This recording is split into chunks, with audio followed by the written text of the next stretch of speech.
በቀጠሯችን መሰረት የግንቦት ሰባት የህዝብ ግንኙነት ተጠሪ የሥራ አስፈጻሚ ኮሚቴ አባል አቶ ኤፍሬም ማዴቦ መስመር ላይ ይገኛሉ።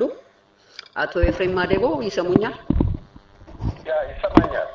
አመሰግናለሁ። አቶ ኤፍሬም ማዴቦ በሩም ውስጥ በአሁኑ ወቅት 500 ኢትዮጵያውያን አሉ። በእነሱ ስም እንኳን ወደ ኢትዮጵያውያን መዋያ መድረክ መጡ እላለሁ። አመሰግናለሁ። እኔም ስለጋበዛችሁ በጣም በተለይ በዛሬ ቀን ስለጋበዛችሁ በጣም አመሰግናለሁ። መልካም። እንግዲህ ወደ ዋናው አርስታችን ከመግባታችን በፊት እርሶም ጠቆም አድርገውታል። በተለይ በዛሬው ዕለት እስቲ እንደ ኢትዮጵያዊነቶ በዛሬው ዕለት በትላንትናው ዕለት ግንቦት 25 በኢትዮጵያ አቆጣጠር ሰማያዊ ፓርቲ ላካሄደው ሰላማዊ ሰልፍ ምን አስተያየት አለዎት? ለሚስታት መጀመሪያ ልክ ሮሙ ውስጥ አሁን ስብሰባው ሊጀምር ሲል አንድ መዝሙር አክቹዋሊ ዘፈን ነው የምንለው አንድ ዘፈን ሰማሁኝ። እኔ በልጅነቴ ሻሸመኔ አካባቢ ከጀማይካዎች ጋር ነው ያደግኩትና get up, stand up for your right and don't give up the fight የሚለው መዝሙር ዛሬ ሪሊ እሱ በጣም አስፈላጊ መዝሙር ነው እና ጨረፋለ መጨረሻ በኋላ ላይ ተጨርሳት የምትጨርሱት whoever brought it let him finish it በጣም ወዶ መዝሙር ነው።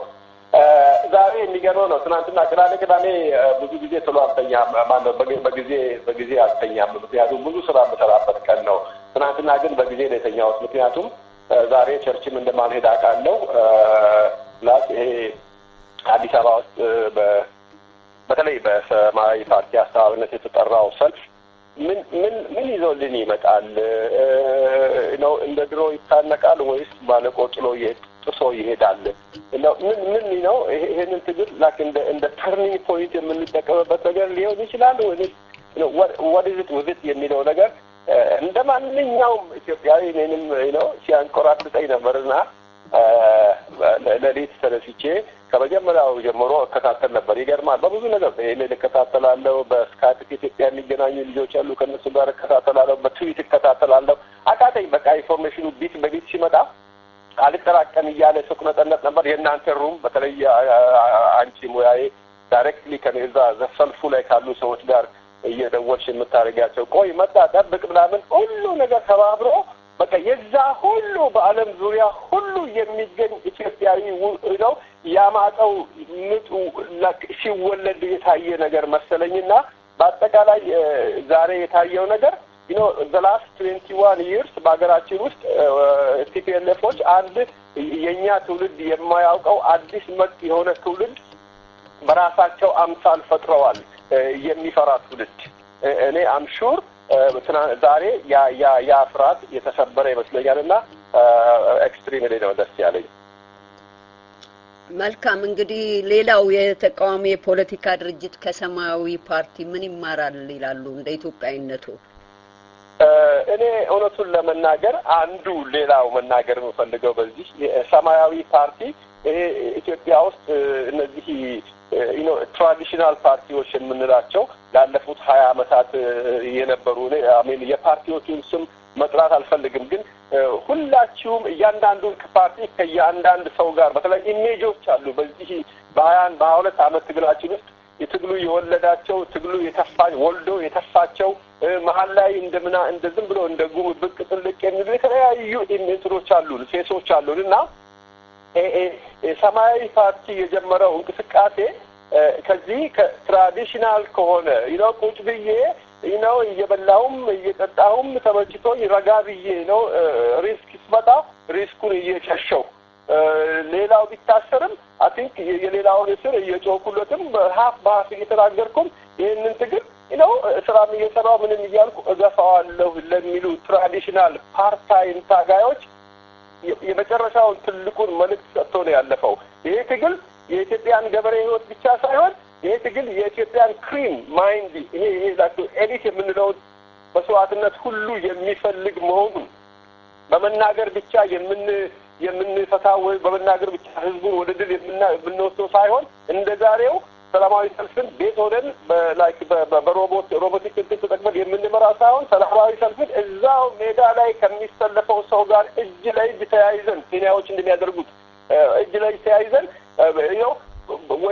የቲፒኤልኤፍን ባህሪ አጥንተው ምን ቢደረግ ነው ሰልፍ መደረግ ይችላል የሚል ደረጃ ላይ ደርሰው ከሚያዝያ 30 በኋላ ኢትዮጵያ ውስጥ ሰላማዊ ሰልፍ ተካሂዶም አይታወቅም እና ያን ሁሉ ነገር ሪሊ ሰባብሮ ነው ያለፈውና እኔ ይማራሉ አይማሩም አይደለም አሁን ትልቁ ነገር ትግሉ የሌሎች የፖለቲካ ፓርቲዎች ሌሎች መሪዎች ትግሉን የሚቀላቀሉ ከሆነ ይቀላቀሉ ካልተቀላቀሉ ግን I think አዲስ አመራር it's on the coming እና let's welcome it አመሰግናለሁ እስቲ አሁን ወደ ዋናው አርስታችን እንግባ አቶ ኤፍሬም ግንቦት 7 በቅርቡ በአውሮፓ አራተኛ ጠቅላላ ጉባኤውን አካሂዷል የአራተኛው ጠቅላላ ጉባኤ ገጽታ ምን ይመስል ነበር ያ እንዳልሽው አራተኛ ጉባኤያችንን ሪሊ በተሳካ ሁኔታ አካሂደናል እኔ በግንቦት 7 ጉባኤዎች ላይ ከመጀመሪያ ከመሰረታው ውጪ በእያንዳንዱ ጉባኤው ላይ ተሳትፌያለሁ ሪሊ ይሄኛው ካለፉት ጉባኤዎች ሁሉ ተምሮ የመጣ ብዙ ነገሮችን ወደ ከኋላችን ንቅናቄ ከኋላው ያሳለፈውን የኋላዎቹን አመታት በሙሉ አምስቱንም አመታት በደንብ አድርጎ የፈተሸ ወደፊት የምንሄድበትን አቅጣጫ ሪሊ አስምሮ ሊታዩ የሚገባቸውን ነገሮች ሁሉ አሳይቶ ያለፈ አባላት የጉባኤው አባላት ከምን ጊዜም በበለጠ በንቃት የተሳተፉበት በኢትዮጵያ የፖለቲካ አይውሽ ይሄ ነገር እንደው ይሄ ጉባኤያችን ፓብሊክ ቢሆን እንዴት ደስ ይለኝ ነበር ፓብሊኩ እሱን ቢያይ የሚማረው ብዙ ነገር ነበረ በእውነት ማጋነኔ አይደለም I think ለወደፊት ታሪክ ሊያሳየው ይችላል ብዬ አምናለሁ ለመጀመሪያ ጊዜ በታሪካችን በፖለቲካ አይደለም በማንኛችንም በጋራ በመንሰራባቸው የስብስብ ውጤቶች ውስጥ ሁሉ የአስፈጻሚ ኮሚቴውንና ምክር ቤቱን የሚቆጣጠረው ኮሚቴ እነዚህ ሰዎች እኛ የምንፈልገውን ያክል አልሰሩልንም ብሎ ኮምፕሊት የሆነ ከአመራር ነፃ የሆነ ትችት አቅርቦ ቤቱ ጉባኤው አንድ ቀን ሙሉ ተወያይቶበታል እና ይሄ ታይቶ አይታወቅም ብዙ ጊዜ ታውቃላችሁ በኢትዮጵያ የፖለቲካ ታሪክ ቀርቶ በመንግስት ደረጃ በጣም መጥፎ ነገሮች የተሰሩ ሪፖርት ሲቀርብ ግን ከሞላ ጎደል ስራው በካጋጠመው ሁኔታ ጋር ሲታይ ስራው ጥሩ ነበር ነው የሚባለው መጥፎም ቢሆን እኔ ለኢትዮጵያ መንግስት በደርግ ጊዜ ሰርቻለሁ ሰው ማቆ ነገር ነው ይሄኛው ግን እኔ በተሳተፍኩባቸው ድርጅት ቦታዎች በየትኛውም ቦታ አይቻላቅም it was really in a true sense it was democratic so በአጠቃላይ ንቅናቄያችን ብዙ ትምህርት አግኝቶበታል አባላት የሥራ ልምድ አግኝተውበታል ቶታሊ ትግሉ ወዴት ይደርሳል የሚለውን ነገር ትናንትና ወዲያ ካየንበት ይልቅ በጉባኤው ቀን ያየንበት ይበልጣልና በአጠቃላይ የግንቦት 7 አራተኛ መደበኛ ጉባኤ የተዋጣ የተቃናና ውጤታማ ስብሰባ ነበር እንግዲህ አራተኛው ጠቅላላ ጉባኤ ሲሆን አቶ ኤፍሬም ሶስት ጉባኤዎች ያካሂደዋል ማለት ነው ይሄን አራተኛውን ጠቅላላ ጉባኤ እርሶ እንዲህ ልዩ ነበር ብለው የገለጹት እንደውም ለህዝብ ክፍት ቢሆን ኖሮ ጥሩ ነበር ነው የሰጡት አስተያየት ከምን ተነስቶ ነው ይሄንን ጠቅላላ አራተኛውን ጠቅላላ ጉባኤ የተለየ እንዲሆን ያደረገው ንቅናቄው አንደኛ እስካሁን ድረስ ከተካሄዱት ጉባኤዎች የበለጠ አባላቶቻችንን ሪፕሬዘንት ሎካላቸውን ሁሉም ሰው ጉባኤ ላይ ማሳተፍ አይቻልም ምክንያቱም ከሪሶርስ አንጻርም ከሴኩሪቲም ከትራንስፖርት አንጻርም የማይቻል ነገር ነው ስለዚህ አባላት ከየት አካባቢ እንዴት ሆኖ ሪፕሬዘንት ሊሆነው ይመጣሉ የሚለውን ነገር ካለፉት 3 እና 2 ጉባኤዎች ተምረን ነው ይሄንን ቅንብር እንዴት ቅንብሩ ራሱ ጥሩ ነበረ ሴቶች ወጣቶች በአጠቃላይ ያንዳንዱ የንቅናቄ አባላት እንዴት ሪፕሬዘንት እንደሚለውን ሶልቭ አድርገን የሴቶችን ጉዳይ ሶልቭ አድርገን የወጣቱን ጉዳይ ሶልቭ አድርገን ቶታሊ ያ ሁሉ ህብረተሰብ የተሳተፈበት ማነው ሪፕሬዘንት ተወክሎ የተሳተፈበት ነበር ሶ ፓርቲሲፔሽኑ ከምን ጊዜውም የበለጠ ከድሮዎቹ ድሮ ሆም ብለን የገታነው ነገር የለም ድሮም ቢሆን ግን ልምዱም እውቀቱም ስላልነበረን ከዛ አሁን ተምረን ሪፕሬዘንቴሽኑን በጣም ቆንጆ አደረግነው። የዛ ሪፕሬዘንቴሽን ቆንጆ መሆን ውይይቱን ሪሊ ከመጠን በላይ አዳበረው። በተለይ ደግሞ የቀረቡ ሪፖርቶችን ሲያዳምጥ ቤቱ ከዚህ ፊት ያው እዛ ጉባኤ ላይ የነበረው ኢትዮጵያዊ የኢትዮጵያ የተለያየ ትውልድ ውጤት ነውና አይቶ የማያውቀውን ነገር ነው ያየው። መሪዎች እንደዚህ ይተቻሉ ወይ? መሪዎች መካከላችን ቁጭ ብለው እንዲህ ሲተቹ ይቀበላሉ ወይ የሚል ጥያቄ ነው ገርሞት የጠየቀውና እነዚህ ሁሉ ነገሮች ሲታዩ ሪሊ ጉባኤውን ከሌሎቹ ጊዜ ሁሉ ልዩ ያደርገዋል። ሌላው ደግሞ ያሳለፋቸው ውሳኔዎች ናቸው። ብዙ ውሳኔዎች ውስጥ ዝርዝሮቹ ውስጥ አልገባም፣ ግን ውሳኔዎችን አንድ በአንድ ተወያይቶ አመራሩ ይሄ ነው እንደ ውሳኔ እንዲያልፍልኝ ያለውን ነገር ተወያይቶ መለወጥ ያለበትን ቦታ ለውጦ ነው ያሳለፈው። በሌላ ቦታ ድሮ ታሪካችን ከላይ የመጣ ነገር የመቀበል ምንም አይነት ባህሪ አልታየበትም። ትሩሊ ተወያይተንበት አመራሩ ያቀረበውን ይሄ ቦታ ልክ አይደለም፣ ይሄ መሻሻል አለበት፣ ይሄ ቦታ ጎሏል፣ ይሄ ቦታ በስቷል፣ ይሄን አውጡ፣ ይሄን አግቡ ተብሎ በስነ ስርዓት ቤቱ አምኖበት ድምጽ እየሰጠ ውሳኔ ያሳለፈበት ነውና ሪሊ ፓብሊኩ ማየት የነበረበት ይህንን ዲሞክራቲክ ፕሮሰስ ነበረ ብዬ ማምነው። አመሰግናለሁ አቶ ኤፍሬም። እንግዲህ በዚህ ጠቅላላ ጉባኤ ላይ መቼም የንቅናቄው ደካማ ጎን ባለፈው አመታት በሰራው ስራ ደካማ ጎኑና ጠንካራ ጎኑ ትችት ወይም ውይይት ተካሂዶበታል ብዬ ተስፋ አደርጋለሁ። ልክ ነኝ? yes መልካም። እስቲ ከደካማ ጎኑ መሻሻል አለበት ከሚሉት መካከል ፈቃደኛ ከሆኑ ጥቂቶቹን ቢገልጹልን። like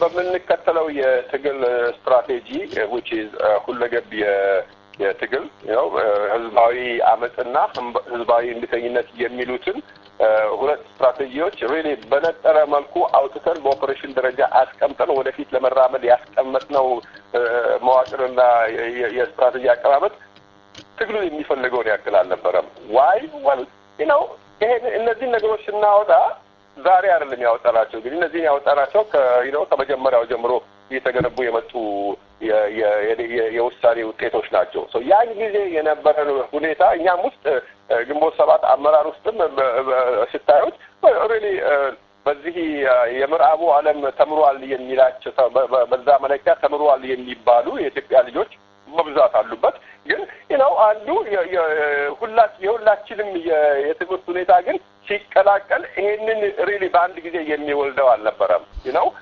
ኢትዮጵያን የሚበጃት ምን አይነት ኢኮኖሚክ እንትን ነው ቢባል እሱን ብዙ ልምድም ያላቸውና እሱን መተንተን የሚችሉ የኢኮኖሚ ጠበብቶች አሉ። ስትራቴጂ የመሰለ ግን ኢኮኖሚውንም ማህበራዊውንም ፖለቲካውንም ኢህአዴግ የሚወገድበት ማነው ኢህአዴግ ብዬ አላውቅም ቲፒኤልኤፍ የሚወገድበትንም ሁኔታ ብዙ ነገሮችን አንድ ላይ አስቀምጦ አቅፎ የሚሄድ ስትራቴጂን በተመለከተ ግን ብዙ ብሬን ይፈልጋል። በተባለው በዚህ አሜሪካ ውስጥ ነው የምኖረው። አሜሪካ ውስጥ ትልቅ ችግር ካለበት አካባቢ ግን ከኛ በጣም የሚሻሉበት አካባቢ ቢኖር ስትራቴጂ ራይት ኮሬክት ስትራቴጂ ጊዜውን የሚመጥን ስትራቴጂ ትግሉን የሚመጥን ስትራቴጂ ነድፎ ወደፊት መራመድ በጣም ከባድ ነገር ነው። እኛም አንዳንዱ ትራያል ኤንድ ኤረር ነው ይሄ ደግሞ የፖለቲካ ትግል ነው። ብዙዎቹ ፓራሜትሮች አይታወቁም። የማይታወቁ ነገሮችን ይዞ አቅዶ መጓዝ አስቸጋሪ ነው። እነዛ ነገሮች አካቶ ያስቀመጥነው ስትራቴጂ ሁለቱን ነገሮች ቅድም ያልኩት ሁለቱን ነገሮች አካቶ ወደፊት እንሄዳለን ብለን ያስቀመጥነው ስትራቴጂ ከፈለግነው ቦታ ላይ አላደረሰንም። ዋይ ምንድነው ይሄ ለምን እንደዚህ ሆነ የሚል ነገር ሬሊ ተሰብስበን እንደገና ካየር በኋላ ይሄን ስትራቴጂ መቀየር አለብን። መቀየር ሳይሆን ማስተካከል አለብን። መቀየር የለበትም። የሚስተካከሉ ነገሮች አሉበት። እሱን አስተካክለን የተስተካከለውን ስትራቴጂ ተሸክሞ ወደ ትግል የሚያስገባንን መዋቅር እሱ መስተካከል አለበት። ሁለቱን አይተን አሁን ለዚህ ጉባኤም ካቀረብናቸውና ካጸደቅናቸው ነገሮች አንዱ ይሄው ነው። አንዱ ድክመት የታየብን ቦታ ይሄው ነው። ስትራቴጂን በኦፐሬሽን ደረጃ ተርጉሞ ወደፊት መጓዝ በአንድ በኩል አይመጥንም ብቻለሁ ስትራቴጂው አይመጥንም ብዬሻለሁ። በሌላ በኩል ያንን የማይመጥን ነገር በኦፕሬሽን ደረጃ ተንትኖ ወደፊት መጓዝ ስትራቴጂው የምንፈልገውን ነገር ማድረግ አልቻለም ነው። ሙቭ ማድረግ አለብን፣ መቀየር አለብን። ያ ሪሊ ሜቢ ትንሽ ታይም መውሰዱ አንዱ ድካማችን ሜጀር በሆነ መልኩ የተነካበት አካባቢ እሱ ነው ብያምናለሁ። መልካም ጠንካራ ጎኑስ እንዴት ነበር? በአጠቃላይ ይሄ የግንቦት ሰባት ንቅናቄ ሲጀምር ሪሊ ሁለገብ ትግል የሚለው ነው ትግል ምን አውሮፓ ውስጥ ወይም አሜሪካ ውስጥ ነው ትግል አናካሄድም ብለን ነው ሪሊ ለህዝቡ ቃል የገባ ነው። እነዚህን ሁለት ነገሮች እንዴት አድርገን ወደ አገር ውስጥ እንወስዳቸዋለን የሚለውን ነገር በተመለከተ አይ ቲንክ በዛ ቦታ ላይ የተሰሩ ስራዎች ጅምሮች የሚያበረታቱ ሆኖ በተለይ አሁን የደረስንበት ሁኔታ በኢትዮጵያ ውስጥ እንዴት አድርገን ትግል እናካሂዳለን የሚለውን አንደኛ ህዝባዊ አመፀኝነት፣ ሁለተኛ ህዝባዊ እምቢተኝነት እነዚህን ሁለት ነገሮች እንዴት አድርገን አገናኝተን ይሄንን ትግል ወደ መጨረሻው እንመራዋለን የሚለውን ነገር ጉባኤውም ካመነባቸውና ሪሊ ብዙ ነገሮችን ፍንትው ብለው የታዩበት ነገር ቢኖር እሱ ነው እና what is it የሚለው ነገር ውስጥ መግባት በጣም አስቸጋሪ ይሆናል። ግን አሁን አገር ውስጥ ያለን ፕሬዘንስ እና ስፔሻሊ በህዝባዊ አመፀኝነትና በህዝባዊ እምቢተኝነት ያለን ፕሬዘንስ ከምን ጊዜውም በላይ የበለጠ ነው። ይሄ የዛሬ 2 ዓመት ጉባኤ ስናካሂድ እናደርገዋለን ብለን ካሰብነው ሜቢ ሳምቲንግ ላይክ በፐርሰንቴጅ ማስቀመጥ አስቸጋሪ ይሆናል። ግን አንዱ የታየብን እሱ ነው። ሁለተኛው ንቅናቄው በአጠቃላይ አደራችን ብዙ ነው ብዬ እኛ ብቻ ሳይሆን ከኛ ጋር አብረው የሚሰሩ ኃይሎች ሁሉ አደራችን ብዙ ነው ብዬ አምናለሁ። ምንድነው በኢትዮጵያውያን መካከል ትብብርና መቀራረብ እንዲኖር ግንቦት ሰባት ሪሊ ትልቅ አስተዋጽኦ አድርጓል ብዬ እማምን ሰው ነኝ እኔ። ምክንያቱም ብዙ ሰዎች ይሄንን ይቀበላሉ። ኢቭን በግንቦት ሰባት ስትራቴጂ የማይስማሙ ሰዎችን ቢኖሩ ይሄ በኢትዮጵያውያን መካከል መጠጋጋት፣ መከባበርና አብሮ የመስራት ባህል እንዲኖር ያደረግነው ከሌሎች ጋር ሆነን ያደረግነው ጥረት አሁን የደረሰበት ደረጃ በ40 ዓመት ታሪካችን ውስጥ ካየነው ሁሉ የተሻለ ደረጃ የደረስንበት እንትን ቢኖር አሁን ነው ብዬ አምናለሁ። ሪሊ አንዱ ስለሆነ ሌላው ደግሞ በተለያየ የግንቦት ሰባት አባላት በተለያየ እኔ እንደውም በዋሽንግተን ዲሲ አካባቢ ነው የምኖረው እና በተለያዩ ኮሚቴ ከግንቦት ሰባት ውጭ የተለያዩ ኮሚቴዎች ውስጥ በሲቪክ በተለያየ ቦታ ላይ ሆኜ እሰራለሁ እና በዛ በምሰራባቸው ቦታዎች ሁሉ የአንዳንድ ሰዎችን ተሳትፎ ኤክስትሪምሊ ነው ባደንቀው። በጣም ኢትዮጵያ እውነት አንዳንድ ጊዜ የሰው ድሀ አይደለችም ብዬ ማምናለሁ። አንዳንድ ሆዳሞች ቢኖሩንም የሰው ድሀ አይደለችም ብዬ አምናለሁ እና እዛ ጉባኤው ላይ ስመጣ ካየሁት ነገር አንዱ አብሬያቸው የምሰራቸውን ሰዎች ነው። እኔ አላውቅም መምህሮቻችንን ሁሉ ግን ጉባኤ ላይ ሳይ እንዴ እዚህ ቦታ ሁሉ አለ ወይ ብለንና አይ ቲንክ ለመዘርጋት በጠቅላላ በዚህ በዳያስፖራው አካባቢ ሌሎችን ማስተባበር የሚችል የሲቪክ ኦርጋናይዜሽኖችን የፖለቲካ ድርጅቶችን ብቻውን ኢንዲቪጁዋሊ እኔ ብቻ ታገላለሁ የሚለውንም ቢሆን እነዚህ ነገሮች ሁሉ ለማስተባበር ያደረግነው እንትን ከምን ጊዜም በላይ የተሻለ ነው ብዬ አምናለሁ። ሌላው ደግሞ ኦፍ ኮርስ አመራር ለመስጠት ንቅናቄው የፈጠረው አመራር በእንግሊዝኛ ሊደርሺፕ የሚለው ነገር ያ ሊደርሺፕ የሚለውን ነገር ለማስቀመጥ ያደረግነው ጥረት ከሞላ ጎደል ከብዙዎቹ ፊልዶች ከብዙዎቹ ኤሪያዎች ውስጥ ሊደርሺፕ ለመፍጠር ያደረግነው ጥረት ከላይ እስከታች ሪሊ ጠንካራ ሆኖ ወጥቷል ብዬ አምናለሁ። እንደ ማንኛውም ድርጅት ግንቦት ሰባት ከውጭም ከውስጥም ችግር የተነሳበት ድርጅት ነው፣ ንቅናቄ ነው።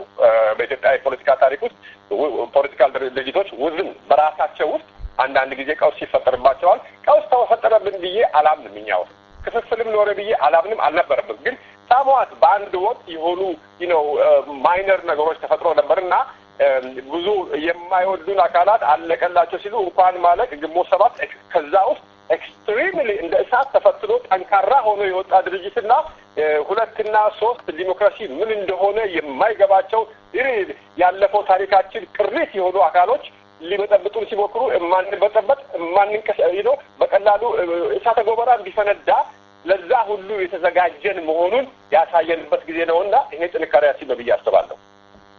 ግንቦት ሰባት እንግዲህ በዚህ በጠቅላላው ጉባኤ ላይ ደካማ ጎኑንም ጠንካራ ጎኑንም የገመገመበት እንደመሆኑ መጠን የኢትዮጵያንስ የፖለቲካ ሁኔታ የወቅቱን የፖለቲካ ሁኔታ እንዴት ነበረ የተወያየበት? ኖርማሊ ንቅናቄያችን የራሱንም ነገር የራሱን አጀንዳ ከፍቶ ሲወያይ ያ አጀንዳ ከቤዚካሊ አጀንዳችን የኢትዮጵያ አጀንዳ ነው ስትራቴጂካሊ የምናስቀምጣቸው ነገሮችም ሁሉ በተለያየ ደረጃ የምናያቸው ነገሮች ከኢትዮጵያ ሪሊ ኢትዮጵያ ውስጥ ሊኖር ከሚችለው ለውጥ ጋር የተያያዘ ነው የሀገራችን ሁኔታ ስናይ የተፈጠሩብንን ሀገራችን ውስጥ የተፈጠሩብንን የተለያዩ ነገሮች አይተናል በተለይ ይሄ የምንዋጋው ስርዓት ቅድም እንዳልኩት ነው አንድ ጄኔሬሽን ፈጥሯል ቀላል አይደለም ቲፒኤልኤፍ ኢትዮጵያ ውስጥ ሲገባ ልክ ሲገቡ የተወለዱ ልጆች ዛሬ 22 አመታቸው ነው ያኔ 10 አመት የነበረው ማጂና ዛሬ 32 አመቱ ነው በዛ መሃል ያለው በሙሉ የነሱ ውጤት ነው እነሱ በእነሱ ጊዜ ባይወለድም የተማረው ከኤሌመንተሪ ጀምሮ እስከ ሃይ ስኩል ዩኒቨርሲቲ ገብቶ የተመረቀው በእነሱ ውጤት ነው ኢትዮጵያዊ ነኝ ብሎ እንዲያስብ አላደረጉትም ይሄንን ህብረተሰብ አማራ ነኝ ብሎ ኦሮሞ ነኝ ብሎ ትግሬ ነኝ ብሎ እንዲያስብ ነው ያደረጉት ኢቭን በዩኒቨርሲቲ ደረጃ እንኳን እኔ የተመረኩበት ዩኒቨርሲቲ ነው አዲስ አበባ ዩኒቨርሲቲ እና እዛ ውስጥ የትግሬ ተማሪ የኦሮሞ ተማሪ የአማራ ተማሪ የሌላው ተማሪ ይባላል የሚወራውና ኢትዮጵያ የሚባል ነገር እንዳይኖር ሆን ብሎ ፖለቲካል ስትራቴጂ ወጥቶለት ያደገ ህብረተሰብ ነውና ይሄንን ህብረተሰብ እንዴት አድርገን ነው ከኢትዮጵያን ከቲፒኤልኤፍ አገዛዝ ነፃ ለማውጣት የምናሰልፈው የሚለውን ሪሊ ጥያቄ በስፋት አመራሩ ስራ አስፈጻሚ ኮሚቴ ለብዙ ጊዜ የስራ አመራሩ ለብዙ ጊዜ ሪሊ በተከታታይ ያየናቸው ነገሮች ነው ሃው እንዴት ነው እንደዚህ ነገሮች የምናየው ቀላል ነገር ሊመስል ይችላል እኔ ያደግኩባት ኢትዮጵያ እኔና ብዙዎቻችሁ አሁን የምትሰሙኝ ሰዎች ያደጋችሁባት ኢትዮጵያ ዛሬ የለችም ሌላ ኢትዮጵያ ናት ያለችውና በሌላ ኢትዮጵያ ውስጥ ያደገ ልጅ ወደ ኢትዮጵያዊነት የምናመጣው እንዴት ነው ለኢትዮጵያዊነት ውስጥ እንዲታገል የምናደርገው እንዴት ነው በዛ ውስጥ እንዴት ነው ኢትዮጵያ በዚህ ይህ ሁኔታ ባለበት ከፍተኛ የቲፒኤልኤፍ የሴኩሪቲ ኃይል ባለበት አንድ ሰው ወረቀት እንኳን ሲበትን 25 አመት በሚፈረድበት አገር ውስጥ እንዴት አድርገን ነው ሊደርሺፕ ፈጥረን ሰዎች ከግራስ ሩት ጀምሮ ተደራጅተው ወደ ላይ ሄደው ህብረተሰቡን አስተባብረው ወደ ትግል ኢትዮጵያን ከነዚህ ሰዎች ማላቀቅ የሚችሉበት ደረጃ ላይ የሚደርሱት እንዴት ነው የሚሉትን የተለያዩ ዋት ኢፍ አናሊሲሶች በሚገባ አይተናቸዋል በሚገባ ተዋይተንባቸዋል በመጨረሻም የነዚህ ያልኩሽ አጸደቅናቸው ያላቸው ያልኩሽ መዋቅርና ስትራቴጂ እነዚህን ውይይቶች ሁሉ ያካተተና የዳሰሰ ነበር መልካም እስቲ እንግዲህ የኔን ጥያቄ እዚህ ላይ ገታ ላድርግና ለታዳሚ ጥያቄ እድል ልስጥ ሻይ 08 ላንቺ እድሉን እሰጣለሁ ሰላም አቶ ኤፍሬም እንኳን ደህና መጡ እኔ ሁለት ጥያቄ ነው ያለኝ አንደኛው ጥያቄ ህዝባዊ አመጽ ህዝባዊ በትኝነት ያስፈልጋል ብለዋል ይሄንን ህዝባዊ አመጽና ህዝባዊ ቤተኝነት የሚያስፈልገው የቲፒኤልኤፍ መንግስትን በመሰረታዊ ለውጥ ለመለወጥ ነው ወይስ የጥገና ለውጥ ለማድረግ ነው አሁን በተለይ የሚራባ ወሬ ያለ የጥገና ለውጥ ይሄንን መንግስት ያስተካክለዋል የሚል አለ ይሄ አንደኛው ጥያቄ ሁለተኛው ጥያቄ እኔ የማይረባ ድርድር ጉዳት አለው ምለው ከቲፒኤልኤፍ መንግስት ጋር የሚደረግ የፖለቲካ ድርድር ጉዳት አለው አይተነዋል እሱን እንግዲህ እንደገና አልደግምም ለምርጫም ሆነ ኮድ ኦፍ ኮንዳክትም ሆነ ይሄ ችግር አለ ነገር ግን ድርድር ደግሞ የፖለቲካ ድርድር የትግል ህብረት ለመፍጠር ሸንጎ የሚባል ፖለቲካ ድርጅት አለ ብሩህ ኢትዮጵያ የሚል የፖለቲካ ድርጅት አለ ከእንደነዚህ ጋራ የፖለቲካ ድርድር ለማድረግ እንቅፋት አለ ወይስ ተሞክሯል ዘዴው ምን ሊሆን ይችላል ብዬ ይሄንን እንዲገልጹልኝ ፈልጌ ነው አመሰግናለሁ ኦኬ አይ ቲንክ ጥያቄዎቹ አሁን ክሊር ናቸው አዋሽ እንኳን ደህና መጣ ሲቲ ሰምቶኛል አመሰግናለሁ አንቺም እንኳን ደህና ቆየሽ በርቺ ትግሉን ልቀጥይ አብረነን ህዝባዊ አመጽና ህዝባዊ ትግል ስንል እኛ ታውቃላችሁ ግንቦት ሰባት ሲወለድ የግንቦት ሰባት ውጤት ነው ያቺ ቀን የዛ ቀን ውጤት ነውና የተወለደበት የራሱ የሆነ ምክንያት አለው እና የወያኔም አገዛዝ ከኢትዮጵያ ውስጥ ከፖለቲካ ስልጣን ጋር ያላቸውን ትስስር ከኢኮኖሚው ጋር ያላቸውን ትስስር ከሴኩሪቲና ከደህንነት ጋር ያላቸውን ትስስር በሙሉ ካየን በኋላ እነዚህ ሰዎች ምርጫን እነሱን ማምጫ መንገድ ነው እንጂ የሚያደርጉት 100 ጊዜ ምርጫ ላይ ብንወዳደር የእነሱ ማምጫ መንገድ ነው እንጂ የሚሆኑት እኛ ከማጀብ በስተቀር የምንሰራው ነገር ምንም ነገር የለም። ስለዚህ ወያኔን ለማስወገድ በሰላማዊ መንገድ የሚደረገው ትግል እኔ ሰላማዊ ትግል የሚባለው ነገር እኮ ምርጫ ነው ብያለሁ።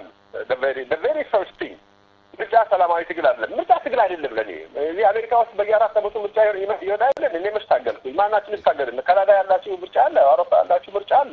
ታግለን ነው ያመጣ ነው። ከኛ በፊት የነበረው ጄኔሬሽን ታግሎ ኢንስቲትዩሽናል ያደረገው በመዋቅር ደረጃ ያስቀመጠው የነጻነትና የትግል ውጤት ነው። ፕሮሰስ ነው ምርጫ።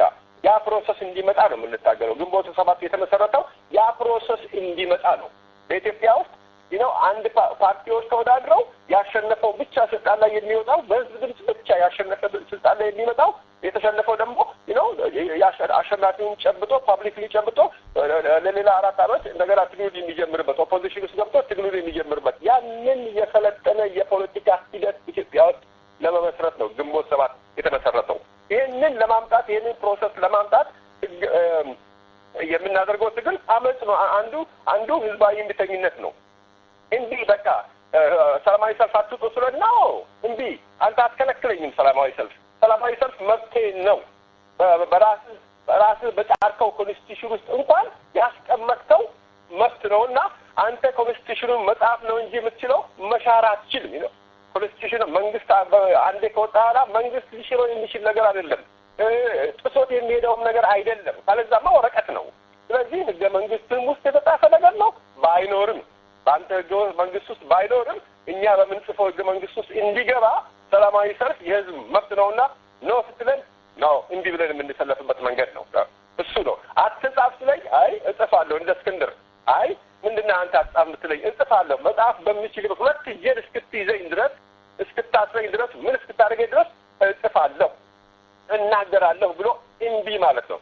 በመስሪያ ቤት ካለ መንግስትን የሚጎዳ ነገር አገዛዝን የሚጎዳ ነገር ካለ እንቢ ብለን የምንጎዳበት መንገድ ነው እንጂ ሪሊ ህዝባዊ እምቢተኝነት ዝም ብሎ ቀላል ትግል ማለት ሰላማዊ ሰልፍ የሚባለው ሰላማዊ ትግል የሚባለው ትግል እኮ ቀላል ትግል አይደለም። እኛ ዝም ብለን ከምርጫ ጋር ያይዘነው ነው እንጂና አንደኛው ይሄ ነው። ሁለተኛው አመጽ ነው።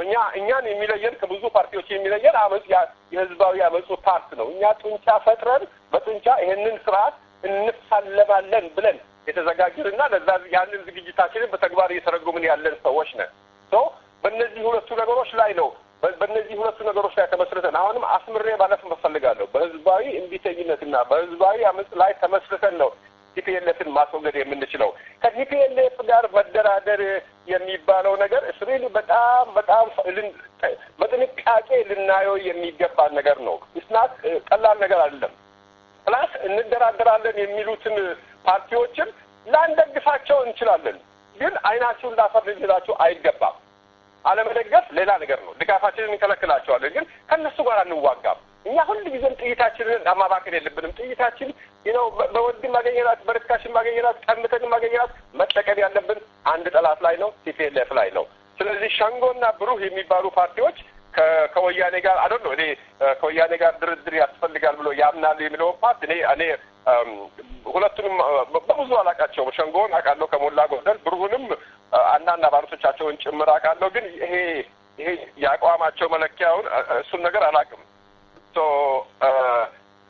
ግን ለሁሉም ግን ግንቦት 7 ወያኔን ለድርድር አይለምንም። ግንቦት 7 ማድረግ የሚፈልገው ወያኔ ለምኖ ተንበርክኮ እንዲደራደር ለማድረግ ነው። የሚል ከሆነ የሚደራደር ከሆነ እሱ ለምኖ ተንበርክኮ እንዲደራደር ማድረግ ነው የሚፈልገው። ታውቃት በኔ እድሜ ያላችሁ ሰዎች ደርግን ታውቃላችሁ። ደርግ ከማንም ጋር አልወያይም የሚያንቀጠቅጥ ኃይል አለ ይል ነበረ። በመጨረሻ ላይ ግን ከሻዕቢያና ከወያኔ ጋር ለመደራደር እሱ ነበር ለንደን ምን በፈለጋችሁት ቦታ በፈለጋችሁት ቋንቋ እያለ ይለምን የነበረው ደርግ ነው። እነዚህን ሰዎች አሁን ስልጣን ላይ ያሉትን ሰዎች አንለምናቸውም። እነሱ ለምነው በእኛ ተርም እንድንደራደር የምናደርግበት ኮንዲሽን ሲገባል ያ በእኛ ተርም የሚወዳደሩ ነው። የእኛ ተርም የኢትዮጵያ ሕዝብ ተርም ነው። የግንቦት 7 ተርም የሚባል ነገር የለም።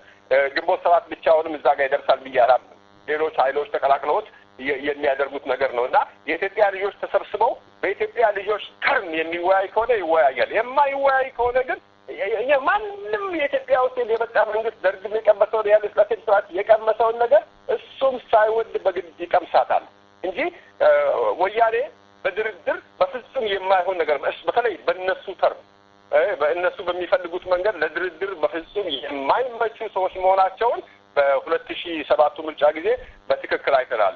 ወያኔና ዲሞክራሲ ደግሞ የማይጣጣሙ አብሮ የማይሄዱ ሪሊ በጣም ልዩ ዘይትና ውሃ ናቸው። አይቀላቀሉም። የተለያየ ባህሪ ነው ያላቸው። ወያኔ እስካለ ድረስ ኢትዮጵያ ዲሞክራሲ ሊኖር አይችልም። ምን ላይ ነው ድርድሩ? እንደዛ አድርጌ ነው ማየው። የደም ንቅናቄ እንደዛ ነው የሚመለከተው። አመሰግናለሁ አቶ ኤፍሬም። እንግዲህ ደግሞ ብዙ ጊዜ አቶ ኤፍሬም ስለ አንድነት ይወራል። አንድ መሆን ይወራል። ድርጅቶች በየጊዜው እንደ አሸን እየፈሉ ነው አንድ ከመሆን ይልቅ። ይሄንንስ የርሶ ድርጅት እንዴት ተመልክቶታል? ጠላትን ለማጥቃት ችግር ፈጣሪ አይሆንም ወይ? እንዴት ነው? መክሮበታል? ዘክሮበታል? ያ ባሜን ቀደም ካልኩት ጋር ትብብር ለመፍጠር የምናደርገው ጥረት ሁሉ ይሄ አሁን የጠየቅሽኝን ጥያቄ ለመመለስ ነው። ይሄ አንቺ እሱ ጥያቄ ይሄ ተባበሩ ወይ ደግሞ አንድነት ፍጥሩ የሚባለው ጥያቄ የሚባለው ሪሊ ግፊት ከእያንዳንዱ ኢትዮጵያዊ ከሀገር ውስጥም ከሀገር ውጭም የሚመጣ ጥያቄ ነው። ኢንክሉዲንግ አንድ መሆን ያለበት ፓርቲ ውስጥ ያሉ ሰዎችና መሪዎችም የሚያነሱት ጥያቄ ነው። ይሄንን ጥያቄ የማነሳ ኢትዮጵያዊ የለም። ችግሩ ወደዛ ለመምጣት የሚደረገው ነገር ላይ ደግሞ የሚደረገው አስተዋጽኦ ትንሽ መሆኑ ነው። ኢትስ ኤክስትሪምሊ ኢምፖርታንት። ይሄንን ትግል አብረን መታገል በጣም አስፈላጊ ነው። ምክንያቱም በጣም ከፋፋይ የሆነ ለመከፋፈል ከፍተኛ የሀገሪቱን ገንዘብ መድቦ የሚንቀሳቀስ ጠላት ነው ያለን። በተለይ ከኛ ውስጥ ከራሳችን ከኛ ስል እንዴት ነው እነዚህ ታውቃለህ፣ ቲፒኤልኤፍ የትግራይ ህዝብ ሊበሬሽን ፓርቲ ነው። በአብዛኛው ሰው ሁሉም የዛ ፓርቲ አባላት የትግራይ ተወላጆች ናቸው። ትልቁ የቲፒኤልኤፍ የፓወር ቤዙን እንዲቆይ የሚያደርጉትም የትግራይ ህዝብ በሙሉ ነው ብዬ ባላምንም ከዛ አካባቢ የመጡ ሰዎች ናቸው። ግን ቲፒኤልኤፍ እስከዛሬ 22 ዓመት ሙሉ የከረመው የትግራይ ውስጥ ያሉ ሰዎች ስለሚደግፉት ብቻ አይደለም። ብዙ ሆዳሞች በድሮ ስንት ነው 14 ክፍለ ሀገር ነው ምንድን ብለን በምንጠራው በኢትዮጵያ ውስጥ በአራቱም ማዕዘናት ከኛ ውስጥ የወጡ ከትግራይ ሳይሆን ከሌላ የኢትዮጵያ አካባቢ የወጡ የኦሮሞ ልጆች፣ የአማራ ልጆች፣ የሲዳማ ልጆች፣ የሀዲያ ልጆች፣ የከምባታ ልጆች የተለያዩ ብሔር ብሔረሰብ ልጆች ወጥተው እነሱ አብረው ስለሚያግዟቸውና የእነሱ እጅና ጓንት ስለሆኑ ነው። እነሱ እንኳን ለመቆየት በስልጣን ላይ ለመቆየት የሌላውን ህዝብ ሁሉ የተለያየ አካባቢ ህዝብ በገንዘብም በፓወርም በምንም አታለው ኢህአዴግ የሚባል የሆነ የትሮጃን ፎርስ ፈጥረው ሀገሪቱን እየመሩ ነው። ይሄንን መጥፎ ነገር አንዱ ለማድረግ ወይ ደግሞ ይሄን ትሮጃን ሆርድ ድሮ ግሪኮች ሰብሮ እንዳገኙት እኛም ሰብረን ለማግኘት አንድ መሆኑ አስፈላጊ ነው። ምክንያቱም እነዚህ ሰዎች አንድ ካለመሆናችን ይጠቀማሉ። በተላጠል ደግሞ ሁልጊዜም ቢሆን ሊያሸንፉን ይችላሉ። አንድ መሆኑ አስፈላጊነት አንዱ ይሄ ነው። ደግሞ አንድ መሆን አለብን ስንል ቲፒኤልኤፍን እኮ ለማሸነፍ ብቻ አይደለም። ቲፒኤልኤፍ ከተሸነፈ በኋላም ትራንዚሽን ፔሪዮዱን መርተን ኢትዮጵያ ውስጥ ያንን ቅድም ያልኩሽን ፕሮሰስ የምርጫ ጥሩ የሆነ ዲሞክራቲክ ፕሮሰስ አዋቅሮ ለማቆም አንድ ፓርቲ ብቻ እሱ ሊሰራዋል ብዬ አላምንም። ሊሰራውም ያ ፓርቲ ሊያውቅ ይችላል ብዬ ገምታለሁ። የኔ የሚል ነገር ይፈጠርበታል፣ ውስጡ ይደላደላል፣ እንደገና ትግል እንጀምራለን። እዚህ አይነት አዙሪት ውስጥ ልንገባ አንችልም። ያ መሆን እንዳይችል ከፈለግን አሁኑኑ የምንፈልገውን ስብስብ በሙሉ አግኝተን ኢትዮጵያ ውስጥ ያልተሰሙ ብዙ ድምጾች አሉ። እነዛን አልተሰሙም ብለን የምናምናቸውን የኢትዮጵያ ልጆች ድምጽ ሁሉ አሰባስበን ከእያንዳንዱ ቦታ ሰው ሪፕሬዘንት የሆነበትና ይሄ ስብስብ እውነትም ኢትዮጵያዊ ነው የሚያሰኝ ነገር ፈጥረን ብንጓዝ ግን ኢትዮጵያን ወደ ፈለገችበት ቦታ መውሰድ የምንችለው የኢትዮጵያ ልጆች እዛ ስብስብ ውስጥ መርከቡ ላይ ሲኖሩ ነው። መርከቡ ውስጥ ያለው ኢትዮጵያዊ ትንሽ ከሆነ እሱ ራሱ ወደሚፈልገው ቦታ ነው ሄደውና ሁሉም ሰዎች ይተዋቸዋልና ያ አንድነት አስፈላጊ ነው። ለዚህ ነው ግን ይሄ የፖለቲካ ፓርቲዎች ሁላችሁም ተባበሩ የሚባለው ጥያቄ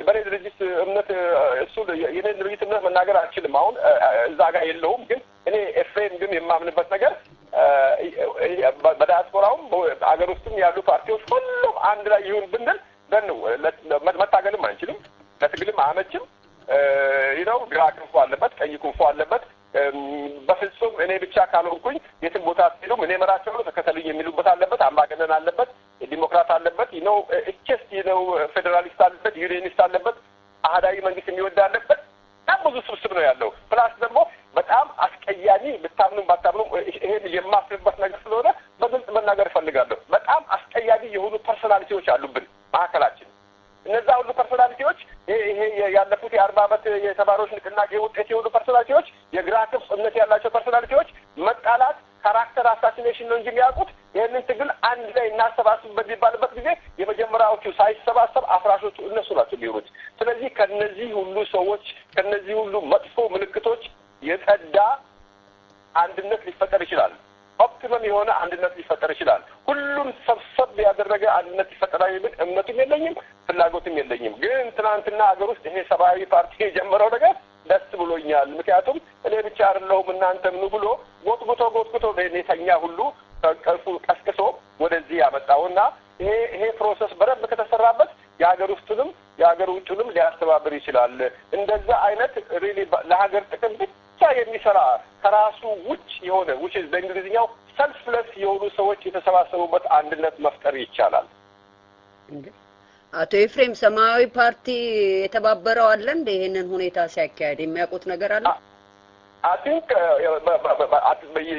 ማን ይውጣ ማን እንዲለውም በትክክል ሜጀር ባላረግም እነዚህ 33ቱ ፓርቲዎች የሚባሉ ተሰብስበው በተናጠል እያንዳንዱ ፓርቲ መሰባሰብ ወይ ደግሞ ወደ ሰልፉ መውጣት ይችላል በተናጠል መውጣት ይችላል ብለው አትሊስት እዛ ውሳኔ ላይ ደርሰው አንዳንድ ፓርቲዎች ከኢሳት መረጃ እንደደረሰኝ እንደሰማሁት አንዳንድ ፓርቲዎች yes እንወጣለን የሚል ሰላማዊ ሰልፉን እንደግፋለን ወደ ሰልፉም እንሄዳለን የሚል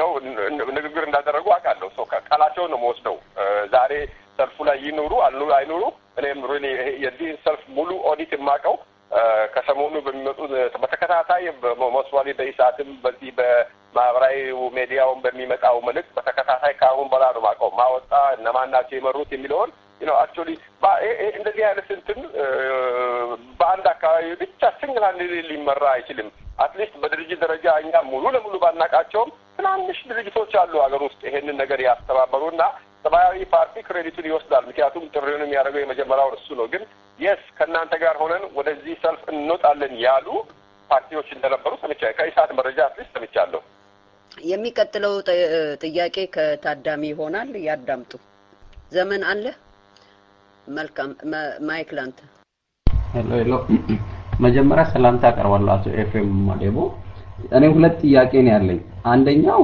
የግንቦት 7 የፖለቲካ ስትራቴጂ ሁሉን አቀፍ ትግል የሚል ነው አሁን ካለው አጠቃላይ ዓለም አቀፋዊ ተጨባጭ ሁኔታ አንፃር ሁሉን አቀፍ ትግል ስንል ምን ማለት ነው አሁን ለምሳሌ የአረብ ስፕሪንግ አለ እነዚህ ጋር ተያይዞ ከጂኦፖለቲካል አንፃር የተለያዩ አንዳንድ መዛነፎች አሉ የሱዳን ለሁለት መከፋፈል ከነዚህ አንፃር ምን ማለት ነው የሚለውን ነው ሁለተኛው ጥያቄ ደግሞ የኔ ሙናይም ቀደም አንስታው ነበር ብዙ አዳዲስ ፓርቲዎች አሁን እኔ እንኳን ባለኝ ኦን አቨሬጅ በየ6 ወሩና በየአንድ አመቱ አዲስ የፖለቲካ ድርጅቶች ይፈጠራሉ በዛ ላይ ደግሞ አሁን ስናየው ህብረ ብሔራዊ ድርጅቶች በጣም እየተዳከሙ ግን ብሔር ተኮር ድርጅቶች ደግሞ አትሊስት ጠንከር ያሉ ነገር ይመስላሉና ሁለተኛ ነገር ደግሞ በፖለቲካ ፓርቲዎች መካከል ያለው ብዙ ልዩነት አሁን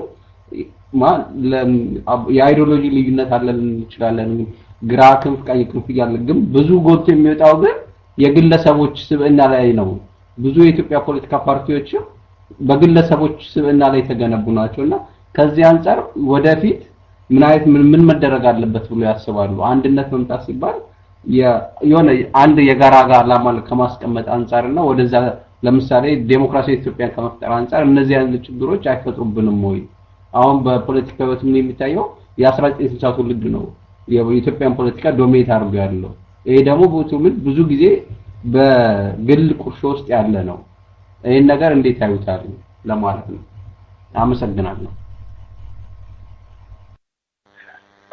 ኦኬ ቴንክ ዩ የሁለተኛው ጥያቄ ከሞላ ጎደል ቅድም የጨራረፍኩት ነው። ያ ፓርቲዎች በተለያዩ ጊዜ ነው ስራዎች እየተፈጠሩ ይሄዳሉ። ሀገር ውስጥ ማየታችሁ እንደሆነ እኮ 33ቱ ፓርቲ የሚባለው ነገር ለኔ ጨዋታ ነው።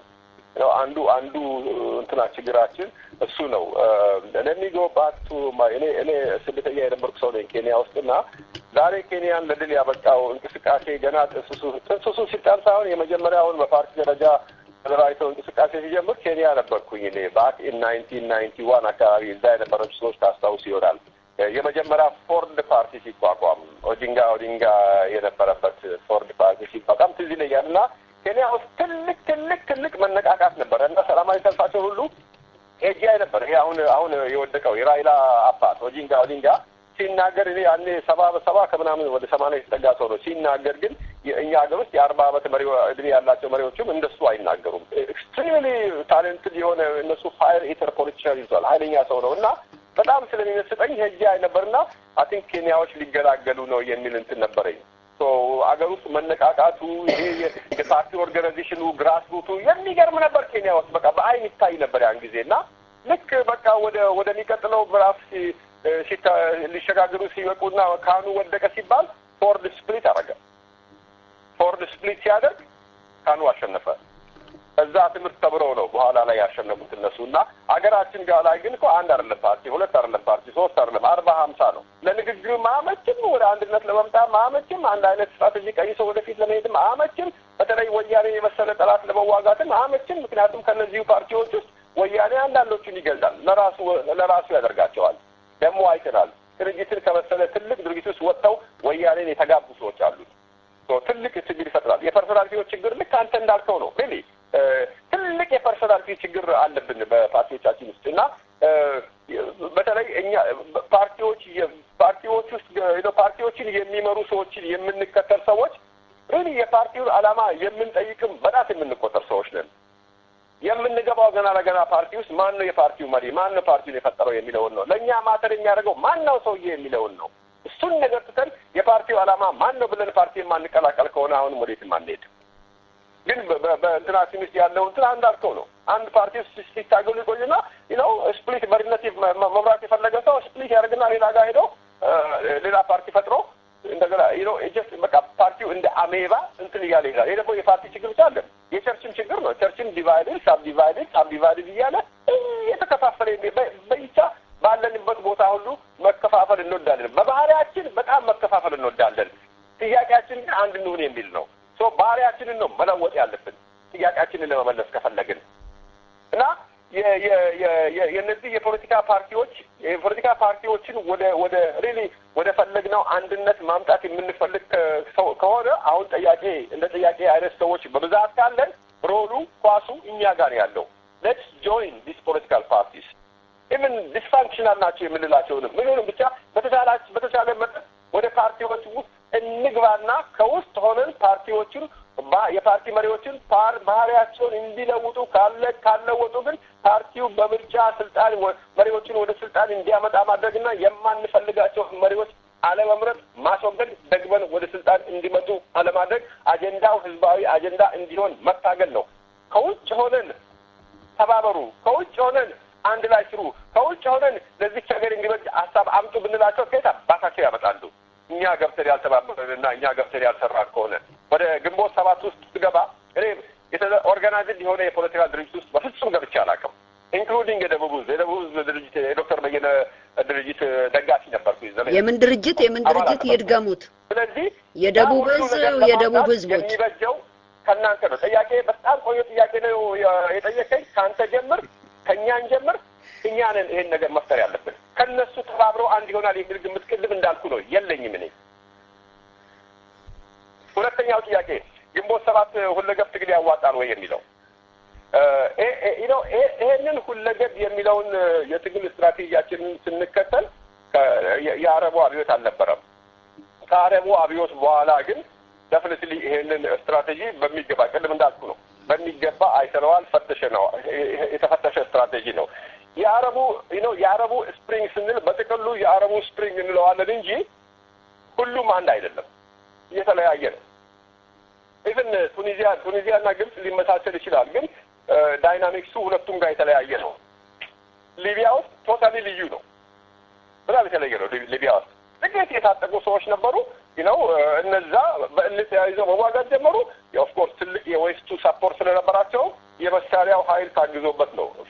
በህዝባዊ አመጽ ነው የጀመረው። ዶንት ፎርጌት ይሄን ማነው በህዝባዊ የሚተኝነት ነው የጀመረው። በከተማ ውስጥ በተደረገ ህዝብ አልፈልግም ገዳፊ በቃኝ ብሎ ነው የተጀመረው። ግን ይሄ ከተማ ውስጥ የተጀመረው የህዝባዊ የሚተኝነት ሊዋጥ ነበረ። ድጋፍ የህዝባዊ አመጹ ድጋፍ ባገኝ ኖሮ በዛ አመጽ ከሁለቱ አመጾች ተደጋግፈው ነው የሊቢያን ነፃ ያወጣው። ኦፍ ኮርስ ዶንት ፎርጌት የዌስቱ ትልቅ እርዳታ አለበት። ግን ስቲል የዌስቱ የረዳው አገር ውስጥ ያለውን ነገር ነው እንጂ አገር ውስጥ የሌለውን ነገር አይደለም። አገር ውስጥ ያለውን ነገር ነው የረዳው። ህዝባዊ የሚተኝነቱንና ህዝባዊ አመጹን ነው የረዳው። ወደ ግብጽ ስንመጣ ደግሞ ህዝባዊ የሚተኝነት ብቻ ነው። ያ ህዝባዊ የሚተኝነት ብቻ ነው የግብጽን ህዝብ ሪሊ ከስንትና ስንት አመት የሙባረክ ባርነት ነፃ ያወጣው። ይህንን ያዩ ሌሎች የአረብ ሀገሮች which is የሚቀጥለው ሲሪያ ነው። እንደዚሁ የሲሪያ ህዝብም የግብጽና የቱኒዚያን ሲያ የሊቢያን ሲያ እኛስ ብሎ ጀመሩ። እንዳያችሁት የዛሬ 2 አመት አካባቢ የሶሪያ ውስጥ ንቅናቄው ሲጀመር የነበረው እንደ ግብጽ ነበር፣ እንደ ቱኒዚያ ነበር። ከተማ ውስጥ ነበር አመጹ የተጀመረው። ግን በከተማ ውስጥ በሚካሄድ አመጽ ብቻ ሊቆም አልቻለም። በፍጹም እንትና ሊወገድ አልቻለም። የተደራጀ ህዝባዊ እምቢተኝነቱ ህዝባዊ አመጽ እየወለደ መሳሪያ የታጠቁ ሰዎች እየበዙ ከዛሬ ነገ ይጠፋሉ ሲባል ጭራሽ አሁን ወደ ደማስቆ አካባቢ እየተጠጉ ነው። በሲሪያና በሊቢያ የምናየው ሁለቱም የተለያየ ሆኖ ቤዚካሊ የሚመሳሰሉበት ግን ህዝባዊ አመጹና ህዝባዊ እምቢተኝነቱ ተቀላቅለው የመሩት እንትን ነው። ዛሬ ውስጥ ሲሪያ ውስጥ የህዝባዊ እምቢተኝነቱ ባይጀምር ኖሮ ህዝባዊ አመጹ እንደተፈለገው ሊወለድ አይችልም ነበረ። ያን ሁሉ ነገሮች ካየን በኋላ ነው በኢትዮጵያ ውስጥ የሚካሄደውን እንቅስቃሴ ሜቢ ይሄንን ለብዙ ጊዜ የቆየ የወያኔ ያበጠ ልብ ማፈንዳት የሚችል ኃይል ያስፈልጋል ተብሎ የታመነው እነሱም እኮ they have said በተለያየ መድረኮች ላይ እኮ ተናግረዋል እኮ ይሄንን ህዝብ እንደፈለግን እንገዛዋለን ሽንታም ነው ብለዋል። ሽንታም አለመሆናችንን ለማሳየት ነው የህዝባዊ እምቢተኝነቱ እንትንና ሪሊ ምን ያ ሽንታም የተባልንበት ነገር ለምን እንደተባልን ሪሊ ጥያቄ የምንጠይቅበትና መልስ የምንመልስበት መንገድ አንዱ ህዝባዊ አመጽ ነው። አያደርጉትም፣ አይደርሱም፣ አይችሉም፣ አይተባበሩም ነው የተባለው። ስለዚህ እንችላለን፣ እናደርገዋለን፣ እንተባበራለን ማለት የኛ ፋንታ ነው። ይሄኛው ፓርት የህዝባዊ እምቢተኝነቱ የህዝባዊ አመጹ ፓርት ነው። በሀገር ውስጥ ግን ትናንትና እንደተደረገው ይቀጥላል። ይሄ አሁን የመጀመሪያውን ፌዝ ነው ያየነው። ከፌዙም የመጀመሪያው ፌዝ 1 ነው ያየነው። ውዝን ፌዝ 1 የተለያዩ ምዕራፎች ይኖራሉ። በእነዛ ምዕራፎች ውስጥ ትንሽ እንታገስ የምናያቸው ብዙ ነገሮች አሉ። ይሄ ህዝባዊ እምቢተኝነት እያደገ ሲሄድ ኃይል ሊገጥሞ ይችላል። ኃይል ገጥሞት እንደ ሲሪያ ሊጎተት ይችላል። ላይጎተትም ይችላል። አይሆንም የሚልን ነገር ትተን ይሆናል እንበል። አይሆናልንም ደግሞ እንደገና አይሆንም። ሁለቱንም ቀላቅለን ብንሄድ አጥንቅ ጥንቃቄ የሚያስፈልገው ትግል ነውና በአመጹም በእምቢተኝነቱም ብንታገል ያዋጣል። ዝም ብለን በወረቀት ላይ ያስቀመጥነው ነገር ሳይሆን አንተ ካልከው ከአረቡ አብዮት ሪሊ አይተን የወለድነው ነገር ነው።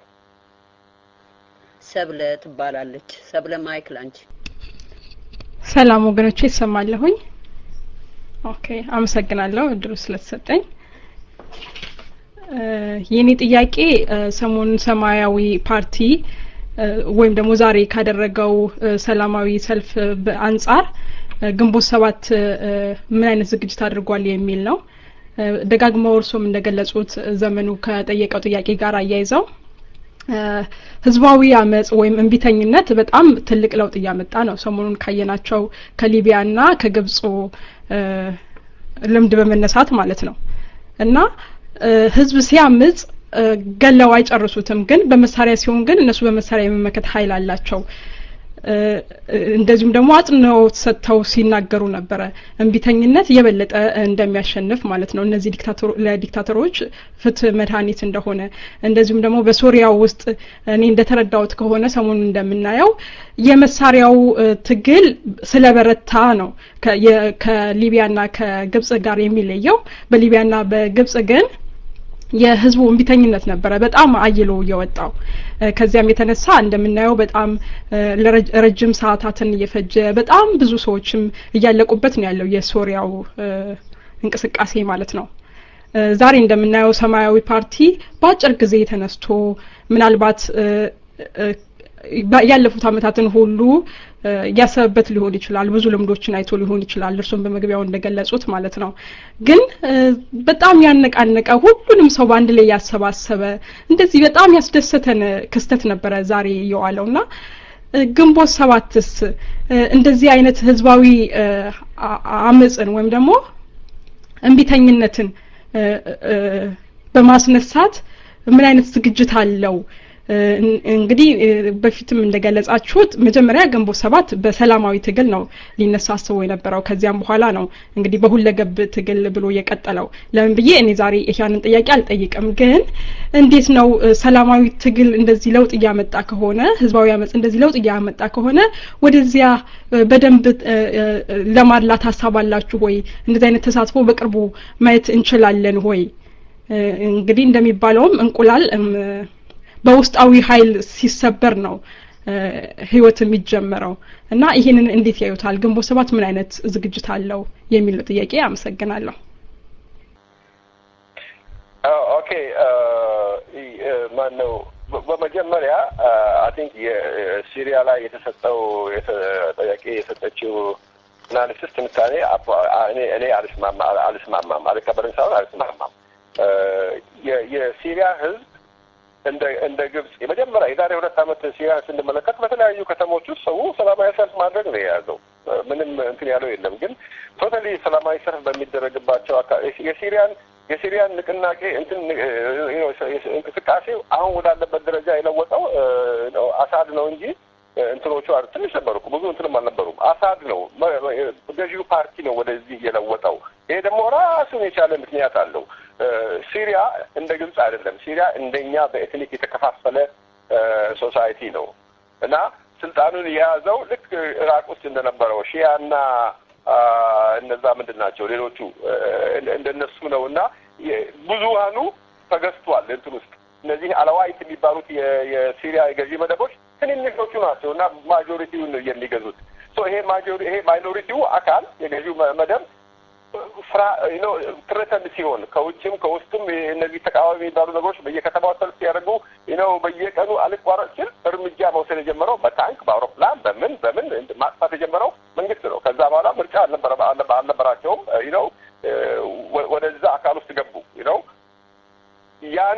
ያ ነገር ኢትዮጵያ ውስጥ ሊደገም ይችላል ኢትዮጵያ ውስጥ በሚደረገው ሰላማዊ ማነው ትግል ይሄ ሶሪያ ውስጥ የምናየው ነገር ኢትዮጵያ ውስጥ ሊደገም ይችላል ወይስ ሊደገም አይችልም at 100% certainty አይደገምም የሚል ሰው ካለ ሊነግረኝ ይችላል at 100% certainty ሊደገም አይችልም የሚል ካለ ደግሞ ሁለቱንም ይችላልም አይችልምም የሚለውን ነገር እናውጣውና ይችላል ብለን ካሰብን ምንድነው ማድረግ ያለብን ብለን ነው የኛ ዝግጅት ስንዘጋጅ ከሰማያዊ ፓርቲ አንፃርም አይደለም እንዘጋጀው ከሌላው ፓርቲ አንፃርም አይደለም እንዘጋጀው we analyze እኛና የኛ መንበሮች ተቀምጠን በአመራሩና ተካዋይ ጉባኤዎቹ ተቀምጠው የኢትዮጵያን የፖለቲካ ሁኔታዎች በተለይ ቲፒኤልኤፍ የፈጠረውን የፖለቲካል ሲስተም ክሪቲካሊ አናላይዝ ካደረግን በኋላ በየጊዜው እናደርጋለን እና የኢትዮጵያ ሁኔታ ወዴት ይመራል ከሞላ ጎደል ከሌሎቹ ይልቅ ሞር ይሆናል ብለን የምናስበው ይመስላል ብለን የምናስበው የሲሪያው ነው ምክንያቱም ኢትዮጵያ ውስጥ ያለው የኤትኒክ ዲቪዥን እና ሲሪያ ውስጥ ያለው የኤትኒክ ዲቪዥን ይመሳሰላል ግን ሁለቱን ገዢ ፓርቲዎች ስንመለከት ግን ኢትዮጵያ ውስጥ ያለው የከፋ ነው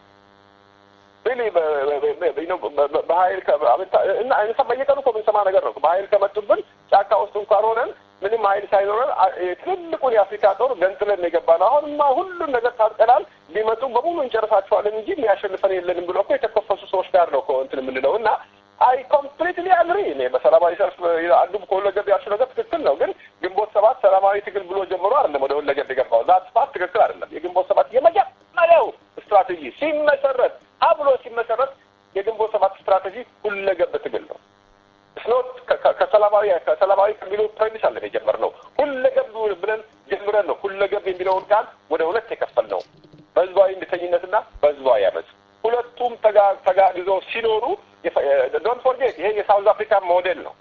ሳውዝ አፍሪካ ውስጥ እንደዚህ አይነት ሞዴል ነበረ። ጦር ነበራቸው። እንደገና የኤንሲ ፓርቲው ነበረ ትግል የሚታገል በሁለቱም መስክ ነው ያካሄዱት። ሶ ከነዛ ታሪካዊ እንትኖች አሉት። ዝም ብሎ የመጣም አይደለም። የታሪክ ባክግራውንድ አለው። ሶ ሁለቱንም አጣብሮ ተዘጋጅቶ መሄዱ ይበጃል ብለን ነው እንትን ያልነው። ዛሬ አሁን ሰላማዊ ሰልፍ ባለው ሰላማዊ ፓርቲ ተፈጥሮ ይሄ አሁን የትናንትናው ብቻ አይደለም። ሰላማዊ ፓርቲ ሬዲ በአገር ውስጥም በተለይ ከዚህ ከቤንች ማጂ ዞን አካባቢ ከቤንች ማጂ ያለው ከሌላኛው ከዚህ ከቤሳንጉል አካባቢ ሰው ሲፈናቀል እዛ ድረስ ሄደው ያደረጉት ክትትልና ታስሮ የመጡበት ሁኔታ ስንመለከት መስዋዕትነት ለመክፈል የቆረጡ ሰዎች ናቸው። ልናበረታታቸው ይገባል። በርቱ ልንላቸው ይገባል። ኢትስ ጉድ ጅምር ነው። አሁን ግንቦት ባለው በውጭ ሀገር ያለው የተለያየ የፖለቲካ ኃይልና በሀገር ውስጥ ያለው የፖለቲካ ኃይል አሁን ከቦክሱ ውጭ የሚያስብ የፖለቲካ አመራር አየን ማለት ኢትዮጵያ ውስጥ which is ሰላማዊ ፓርቲ የምንጋራው ነገር ነው፣ የምንተባበረው ነገር ነው።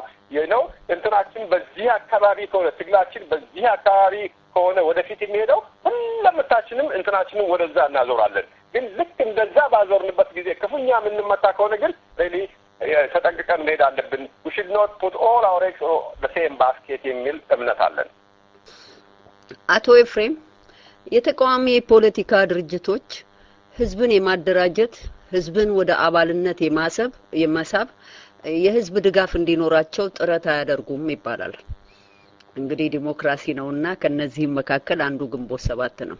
የሆነ ስብሰባ ሲኖር ወይ የሆነ አጋጣሚ ሲኖር መግለጫ መስጠት ወይም ደግሞ በሆነ ቦታ የሆነ ዝግጅት ሲኖር የተጠሪው ሲመጣ በዛን ጊዜ ማሰባሰብን እንጂ ሆን ብሎ ወደ ህዝብ ዘልቆ ድጋፍና አባላትን ለመሰብሰብ የሚደረግ ጥረት የለም የሚባል አለ። እኔም አንዷ ነኝ እንግዲህ ቅሬታ ካላደረቦት ይሄንን እንዴት ነው ንቅናቄው የሚመለከተው? እውነት ነው? ከሆነስ ደግሞ ይሄንን ለማሻሻል ይሄንን እንትን ለማለት ምን ጥረት እያደረገ ነው? አመሰግናለሁ። አይ ቲንክ የሌሎቹ የፖለቲካ ፓርቲዎች ምን እንደሚመስሉ አይ ቲንክ ለእነሱ ልተው። በቂ እውቀት ስላለኝ የራሴን መመለስ እችላለሁ። ግንቦት 7 ሲፈጠር ከተፈጠረ በኋላ ነው ጆይን ያደረኩት። እኔ ቆንጆ ግዛት ነኝ። እኔ ግንቦት 7 ሲመሰረት አባል አልነበርኩም።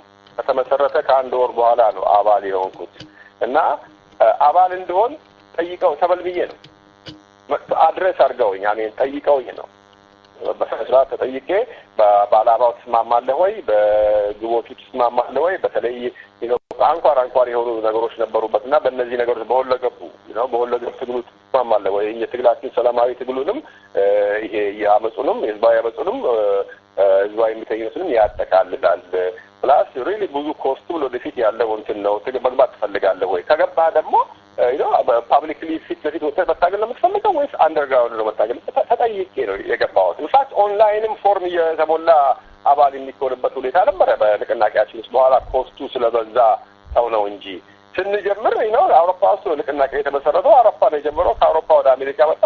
አሁን ዛሬ ግንቦት 7 በዓለም ዙሪያ ውስጥ ያለፈው ጉባኤያችን እኮ የሚገርም ነው እኮ። አንዳንዱ ሰው እንዲህ የሚባል አገር አለ ወይ እስክል ድረስ ነው የደረስኩት። ከአውስትራሊያ፣ ከኒውዚላንድ፣ ከቶንጋ፣ ኤዥያ፣ ከአፍሪካ ከተለያዩ አገሮች የመጣ እንትን ነው።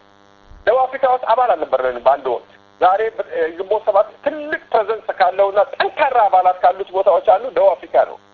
ሌላ የምስራቅ አፍሪካ ውስጥ ሪሊ ንቅናቄ ሲመሰረት ብዙ አባላት አልነበሩንም። ምስራቅ አፍሪካ ውስጥ አሁን የአመራር አባላት ሁሉ ተመርጠው የሚኖሩበት አካባቢ እንትን ሁሉ አለ። ሪሊ ጉባኤውን ቅድም ብታዩ ምለው ነገር ይህን ሁሉ ነገር ያጠቃልላል። ከመላው ዓለም የመጣ ነው። ይሄ እንግዲህ ሪፕሬዘንትድ የሆነው ሰው ነው ከመላው ዓለም የመጣው። ሪፕሬዘንትድ የተደረገውን ሰው ሪፕሬዘንት ባደረገው ሰው ብናባዛውና አባላቱን ስብጥሩን ስናይ it is really huge። በቂ ነው? በቂ አይደለም። መቀጠል ያለበት እንትን ነው። በዛ ልክ ደግሞ ግንቦት 7ን ውስጡ ገብተን እንትን ለማለት ብዙ እንትኖች አሉን። ግን ልንደግፋችሁ እንፈልጋለን። ፋይናንሻሊ ልንደግፋችሁ እንፈልጋለን። የትግላችሁን ተግባራዊ ያደረጉ ነገር በእውቀትም በገንዘብም በፕሮፓጋንዳ ስራም በፖለቲካ በዚህ በሎቢ በሁሉም ነገር እንድንሰራ የምንፈልገው ነገር ካለ አምጡ እንሰራላቸዋለን እንደግፋቸዋለን አባል ለመሆን ግን የተለያየ ፐርሰናል ላይፋችን ለዚህ አመቺ የሚሉ ሰዎች አሉ ሶ የምንፈልገውን ያክል ይሄን ትግል ለመመረጥ ማስተራባይ ለመመራት የምንፈልገውን ያክል ነን ብዬ ባላምንም ሪሊ አባላትን ከቀን ወደ ቀን እያደገ ይሄዳል አባላችን በየአመቱ ከአንዱ አመት ወደ አንዱ አመት እያደገ ነው የሚሄደው የአባላታችን ብዛት ግን እውነትሽን ነው እንዳልሽው ውስጥ ገብቶ በቃ ፊት ገብቶ እንትን ለማለት የሚለው ሰው ቁጥር የምንፈልገውን ያክል እንትን አይጨምርም ይሄ እኮ ነው ፍርሃት ያልኩትም ይሄ ነው በአውሮፓም ያለው ሰው ወይ ደግሞ በሰሜን አሜሪካም ያለው ሰው እኮ ይፈራል የግንቦት ሰባት አባል ነኝ ማለት የሚፈራ ሰው አለ ከዛ ባሻገር I'm sure something አንዳንድ ሰዎች አሉ አሁን አንድ ነገር እኮ ብታደርጉ ነው አባላችሁ ሆነ ነበር ይላል አይደል ነው ያ ነገር ምን እንደሆነ አላውቅም እሱ ራሱ ለምን ገብቶ እንደማያደርግም አላውቅም ግን ሙሉ ለሙሉ ብቁነን ባልልም ድክመት የለብንም ባልልም በየቀኑ ግን ለማደግ ጥረት እናደርጋለን አመሰግናለሁ አሁን ወደ ታዳሚዎች ጥያቄ ነው የሚሄደው ልብ ብለው ያዳምጡ እንግዲህ ለዓላማ ነው ማይክ መለቀው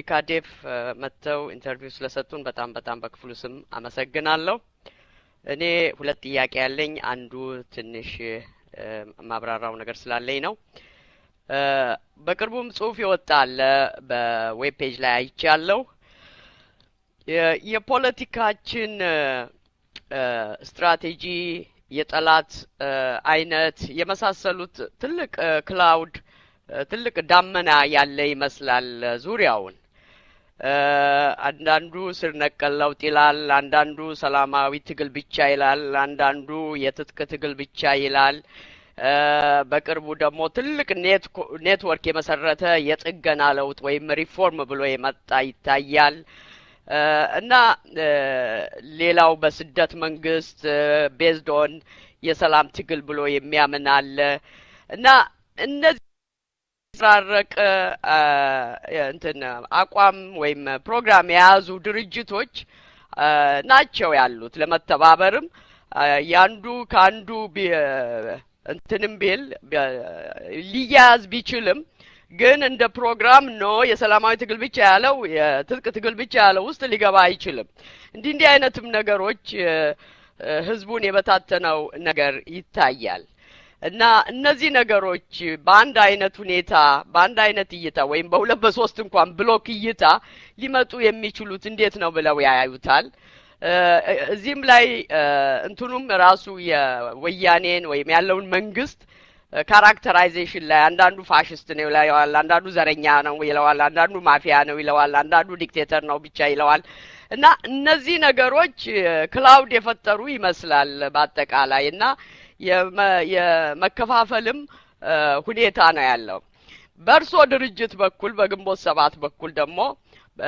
ክላውዲ ነው ብዬ የምመለከተው ነገር አለ እሱም ምንድነው የምንታገለው ለስልጣን አይደለም የሚል አመለካከት አለው ግንቦት ሰባት ግን በሂደቱ ላይ የኢትዮጵያ ህዝብ የራሱን መንግስት እስኪመርጥ ድረስ እንታገላለን ይላል which is እስከ ጊዜያዊ መንግስት ድረስ ይታገላል ማለት ነው በሚል ነው የገባኝ ጊዜያዊ መንግስት ውስጥ እስከገባ ድረስ ጊዜያዊ መንግስት ጊዜያዊም ቢሆን የታይም ሊሚቱ ባይታወቅም ጊዜያዊም ቢሆን መንግስት አይደለም ወይ ስለዚህ ምን ማለት ነው ለስልጣን ወይ መንግስት ለመመስረት አይነት አልታገልም ብሎ ሲያስቀምጥ ለኔ እሱም ላይ ትንሽ ክላውዲ የሆነ ሁኔታዎች አሉኝ አንዱ ጥያቄ ይሄ ነው ሰፋ ይላል እንጂ ሁለተኛው የአባይ ግድብንና የኢጅፕትን ጥያቄ እንዴት ያዩታል የሚል ነው አመሰግናለሁ የተለያየ እንትን አለ ነው ስር ነቀል ለውጥ ፈላጊ ያለ ሪፎርም አድራጊ ያለ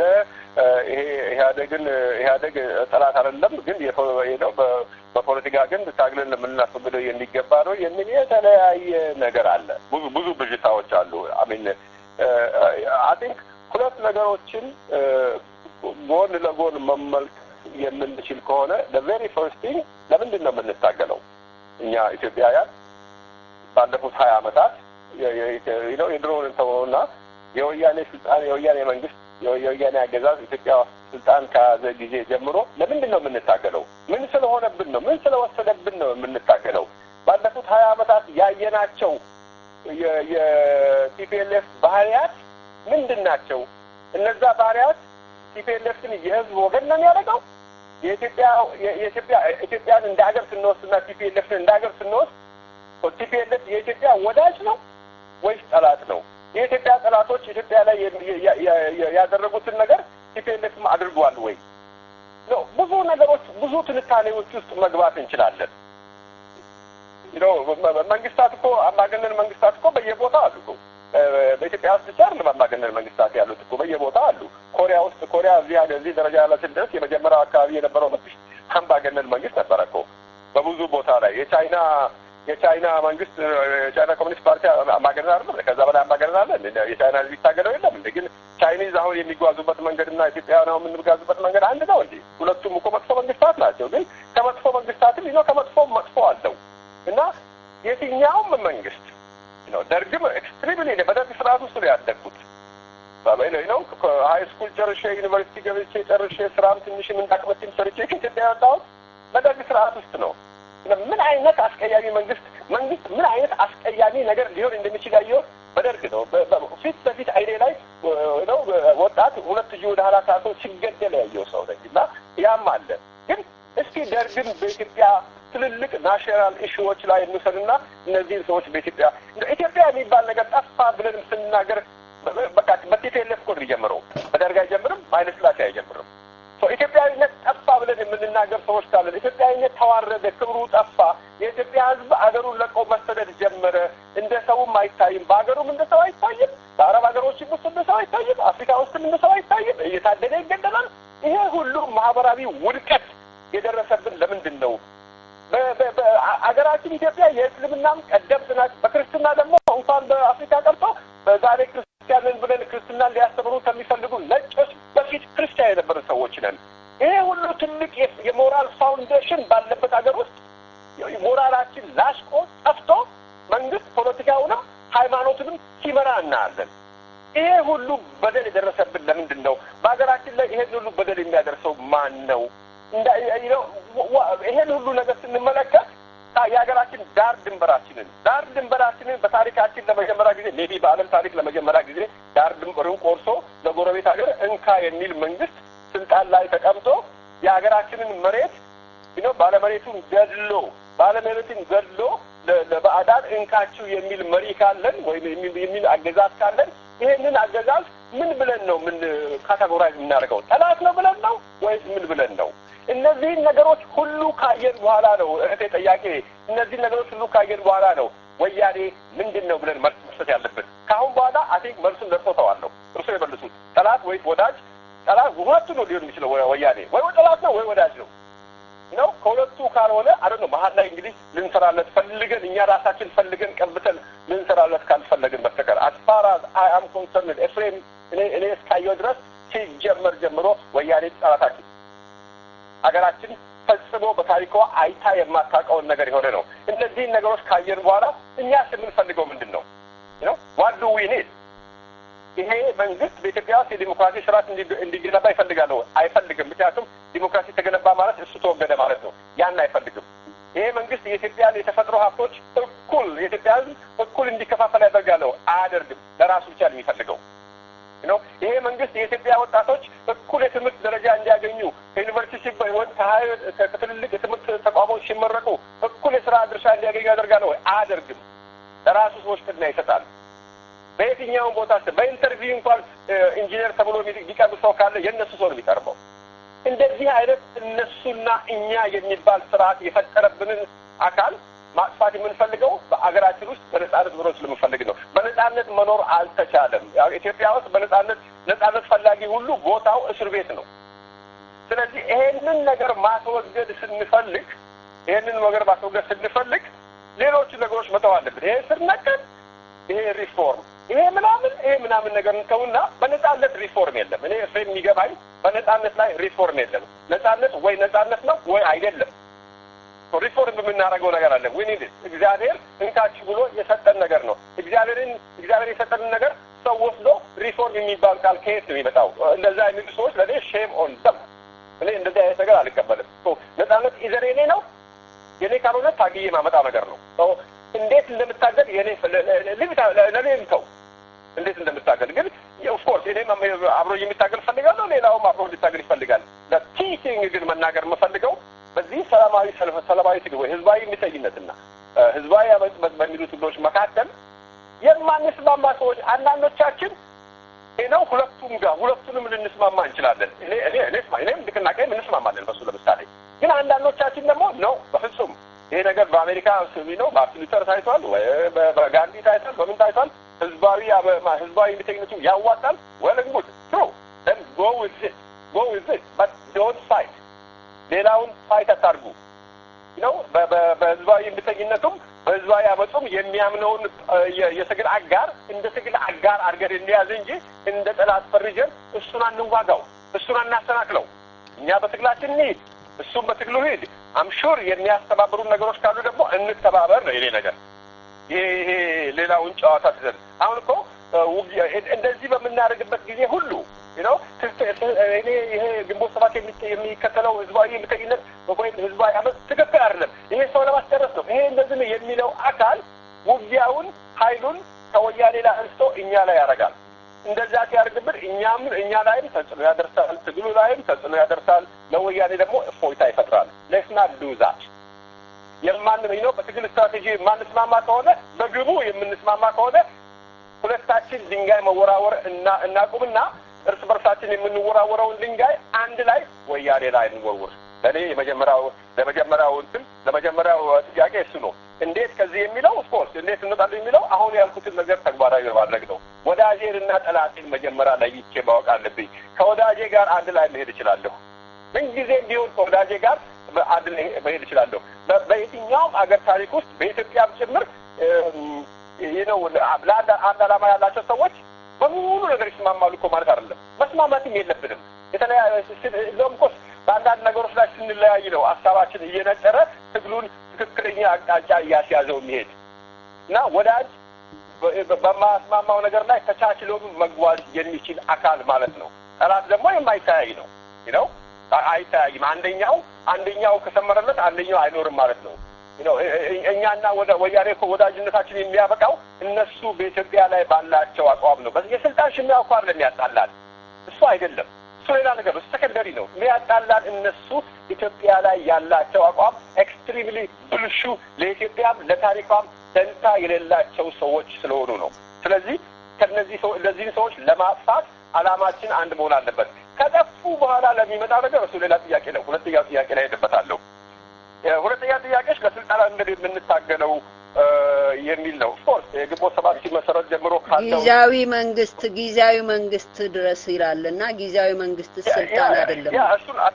እሱን ነው ማስረዳት ምን ማለት እንደሆነ ለስልጣን አንታገልም የሚለውን ነገር ተደጋጋሚ ጥያቄ ነውና ይሄን ጥያቄ ማብራራት አስፈላጊ ይመስለኛል። እሱን ማብራራት ፈልጋለሁ። ለስልጣን አንታገልም ሲባል ምን ማለት ነው ማለት ነው። ለስልጣን ስንመሰረት አንዱ ከተስማማንባቸው ነገሮች የፖለቲካ ዓላማ ተንትነን አስቀምጠን የኢኮኖሚ ፕሮግራም ተንትነን አስቀምጠን እነዚህ ነገሮች ናቸው የኛ እንትኖች ብለን እንደ ፓርቲ ቁጭ ብለን ልክ ቲፒኤልኤፍ ራሱን እንደቀረጸው ልክ ቲፒኤልኤፍ አሁን እንደዚህ ነው ራሱን የቀረጸው የፖለቲካ ፕሮግራም አዘጋጅቶ የኢኮኖሚ ፕሮግራም አዘጋጅቶ ለወደፊት ኢትዮጵያን መመራው እንደዚህ ነው ብሎ ራሱን ያዘጋጀው በቃ ለስልጣን ነው ለወንበሩ ነው ያዘጋጀው። ሪሊ አባቱ እንደሚናገረው ለኢትዮጵያ ሕዝብ ነጻነት ለብሔረሰቦች እኩልነት ምናምን እሱ ጃዝ እንትን ነው በሎኒ ነው ለኔ አይሰራም። ራሳቸውን ያዘጋጁት ለስልጣን ነው። እስቲ ከዚህ ወጣ ብለን ምንድነው የሚበጀዋል? ለኢትዮጵያ ሕዝብ የሚበጀው ምንድነው? ኦፍኮርስ ለኢትዮጵያ ሕዝብ የሚበጀው ቅድም እንዳልኩት ኢትዮጵያ ውስጥ ፕሮሰስ መጀመር አለበት። እስካሁን ድረስ ከኃይለ ሥላሴ ወደ ደርግ በተደረገው ትራንዚሽን ከደርግ ወደ ቲፒኤልኤፍ በተደረገው ትራንዚሽን ለፕሮሰስ ባለመታገላችን ፕሮሰስ ሳይኖር የመጣው አካል ብቻ አሸንፎ የመጣው ብቻ የራሱን ፕሮሰስ እየዘረጋ ስራችን ሁሉ ትግል ሆነ።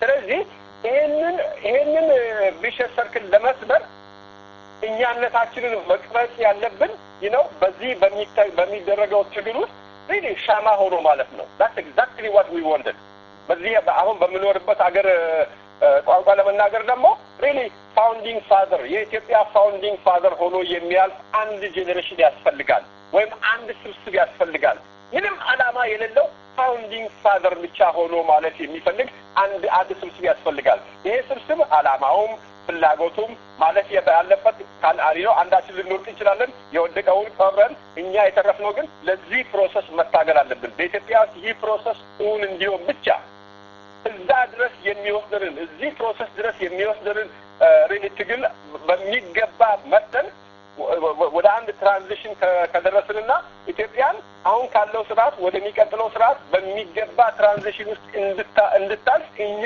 የዛ ፓርት መሆን ከቻለን that is good in fact አንዱ ትልቁ ችግራችን እኮ ራሳችንን በስልጣን ውስጥ እያየን ካሸነፍን በኋላ የሚኖረን ስልጣንና የሚኖረን የፖለቲካ ቦታ እያየን ትግላችንን በሱን መጥለዋለን ችሎታችንን በሱን መጥለዋለን ሼፕም እናደርገዋለን አንዳንድ ትግሉ አስፈላጊ ሆኖ እያወቅ ነው የኛን የወደፊቱ ቦታ ይጎዳል ብለን ስናስብ ይሄ ከስልጣን በኋላ ከድል በኋላ የሚመጣውን የፖለቲካ ፖርትፎሊዮ የኛን የፖለቲካ ፖርትፎሊዮ ይጎዳል ብለን ስናስብ ትግሉን እንጎዳዋለን ከእንደዛ አይነት ነገሮች ሁሉ ለመቆጠብ ኢትዮጵያ ውስጥ we need it founding father ያስፈልጋል ብለን እናምናለን ያንን ለማድረግ መስዋዕትነት የሚከፍል አንድ ጄኔሬሽን መኖር አለበት ብለን እናምናለን ይህንን ጄኔሬሽን ፈጥሮ ከዚህ ጄኔሬሽን ጋር ተጓጉዞ አንድ ላይ ሄዶ ያኔን አስወግዶ ኮያኔ በኋላ የሚመጣውን ትራንዚሽን አቋቁሞ ከዛ በኋላ በህዝብ ፍላጎት የመጣ መንግስት ከመጣ በኋላ ከዛ በኋላ ለሚመጣው ነገር ግንቦት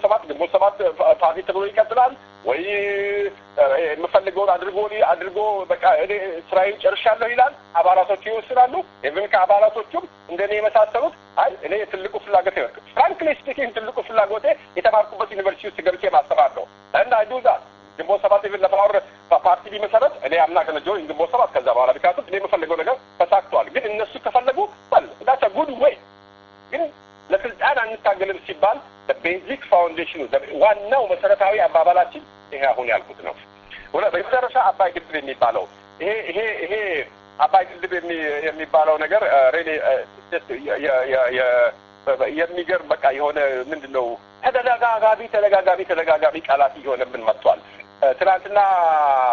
ትናንትና ማታ ቅድም እንዳልኳችሁ ይሄንን የአዲስ አበባውን ሰልፍ ስከታተል አይ ነበር በዚህ በፎረም ውስጥ ገብቼ አይ ነበርና ሎቢ ውስጥ የሚጻፉት ነገሮች ሳይ ያኔ በሰል ያ ሁሉ ህዝብ የሚያወራው ትርታው ምኑ ሁሉ እዛ እንትን ላይ ሆኖ እዚህ ሰላማዊ ሰልፍ ላይ ሆኖ የአባይ ግድብ ይጠይቃል ከታች አፍሪካ ለየት የመጣብን ማዘናጊያ እንደሆነ አላውቅም የአባይ ግድብ መጥፎ አይደለም ግን ያ ትርታችን ያለው አዲስ አበባ ላይ ስለሚደረገው ሰልፍ ነው እና ስለሱ ስናወራ አባይ ግድብ ይሉናል ስለ መብት ዳር ስለነጻነት ስናወራ አባይ ግድብ ይሉናል እስክንድር ታሰረፍቱልን ስንል አባይ ግድብ ይሉናል ይሄ አባይ ግድብ ማስፈራሪያ ነው ይሄ አባይ ግድብ ከትግል ማዘናጊያ ነው ይሄ አባይ ግድብ የኢትዮጵያን ህዝብ በእሱ ብቻ እያሳዩ ከትግሉና ከሚፈልገው ከነጻነቱ ጋር በአጠቃላይ ሀገሪቱን ከነዚህ ሌቦች ነጻ ለማውጣት የሚያደርገውን ትግል ለማኮላሸት የተደረገ ነገር ነው ወይንስ ምንድነው እኔ ፍሬምንም ብትወስዱ ንቅናቄን ግንቦት ሰባትንም ብትወስዱ ለኢትዮጵያ ህዝብ ጥቅም የሚደረግ ማንኛውም አይነት ልማት የምንደግፈው እንጂ የምንቃወመው አይደለም ተደግማለሁ በኢትዮጵያ ውስጥ የሚደረግ የኢትዮጵያን ህዝብ የሚጠቅም ልማት ከአገዛዝ ከመንግስቶች ባሻገር ነው አንድ መንግስት ስልጣን ላይ የሚቀመጠው እንደዛ አይነት ነገር ሊሰራ ነው ካለሰራ ምን ያደርጋል እነዚህ 8 እና 10 አባይ ግድብ የሚሰራ ገንዘብ አገራች አሰማችሁ አይደል መለስ ዜናዊ ስንት ብር እንዳለው ይሄ በ4000 ብር ዶላር በ4000 ብር የሚተዳደረው ሰው ስንት ብር እንዳለው ሰማ አይደል እንዴ እነዚህ ናቸው አሁን አባይ ግድብ የሚሉት አባይ ግድብን የሚቃወም ኢትዮጵያዊ የለም ከአባይ ግድብ ጋር ሴንቲሜንታል የሆነ ቫልዩ አለው እያንዳንዱ ኢትዮጵያዊ ታሪካዊ መያያዝ አለው እያንዳንዱ ኢትዮጵያዊ በታሪካችን በአረቦችና በእነሱ በኩል የመጣብንን ስንት ውርደት ስንት ጦርነት ይሄንን የአባይ መነሻውን ለመቆጣጠር የተደረጉ ስንት ጥረቶች አባቶቻችንን አጥንት በቁጥር የበላ ስንት ጦርነት እንደካሄደ ሁላችንም የምናውቀው ነገር ነው በዛ የተነሳ አረቦች ወይ ስፔሻሊ ግብጽ ኢትዮጵያን አንቀለ ማዝና በአባይ ነው ውሃው ኦልሞስት ወንዙ የኛ ነው እስከባለ ድረስ ደርሰዋል ትልቅ ኢሞሽናል ቫልዩ ያለው ነገር ነው እንደዚህ አይነት ኢሞሽናል ቫልዩ እንዳለው ስላወቁ ነው በሱ ሊገዙን ይፈልጉን ስለዚህ ውይይታችን ሪሊ በኢትዮጵያ ውስጥ ልማት እንፈልጋለን ምን እንፈልጋለን ግን በኢትዮጵያ ውስጥ የሚካሄደው ልማት ዛሬ እንኳን እኛ ቀርተን የነዚህ ሰዎች የነቲፒኤልኤፍ አጠንጣኝ የነበሩ ግንባር ቀደም ሰዎች ልማቱ ለወያኔ ብቻ ነው ይያሉ ልማቱ ለነሱ ለሚፈልገው ብቻ ይያሉ ነው ለኢትዮጵያ የተሰጠው ብር ተመልሶ አሜሪካ መጥቷል ይያሉ ነው ይሄ ሁሉ ባለበት ቦታ ነው አባይ ግድብ የምንለው አባይ ግድብን እንፈልገዋለን የኢትዮጵያ ህዝብ ነፃ የሚወጣበት ኮንዲሽን ነፃነቱ ካለው የሚበላውንም እሱ ይመርጣል የሚገድበውንም ወንዝ እሱ ይመርጣል ልማት የሚያካሄድባቸው ቦታዎች እሱ ይመርጣል ልማትና ህዝብ የሚጣረሱ ነገሮች አሉ ተያይዘው የሚሄዱ ነገሮች ናቸው ልማት ለህዝብ ነው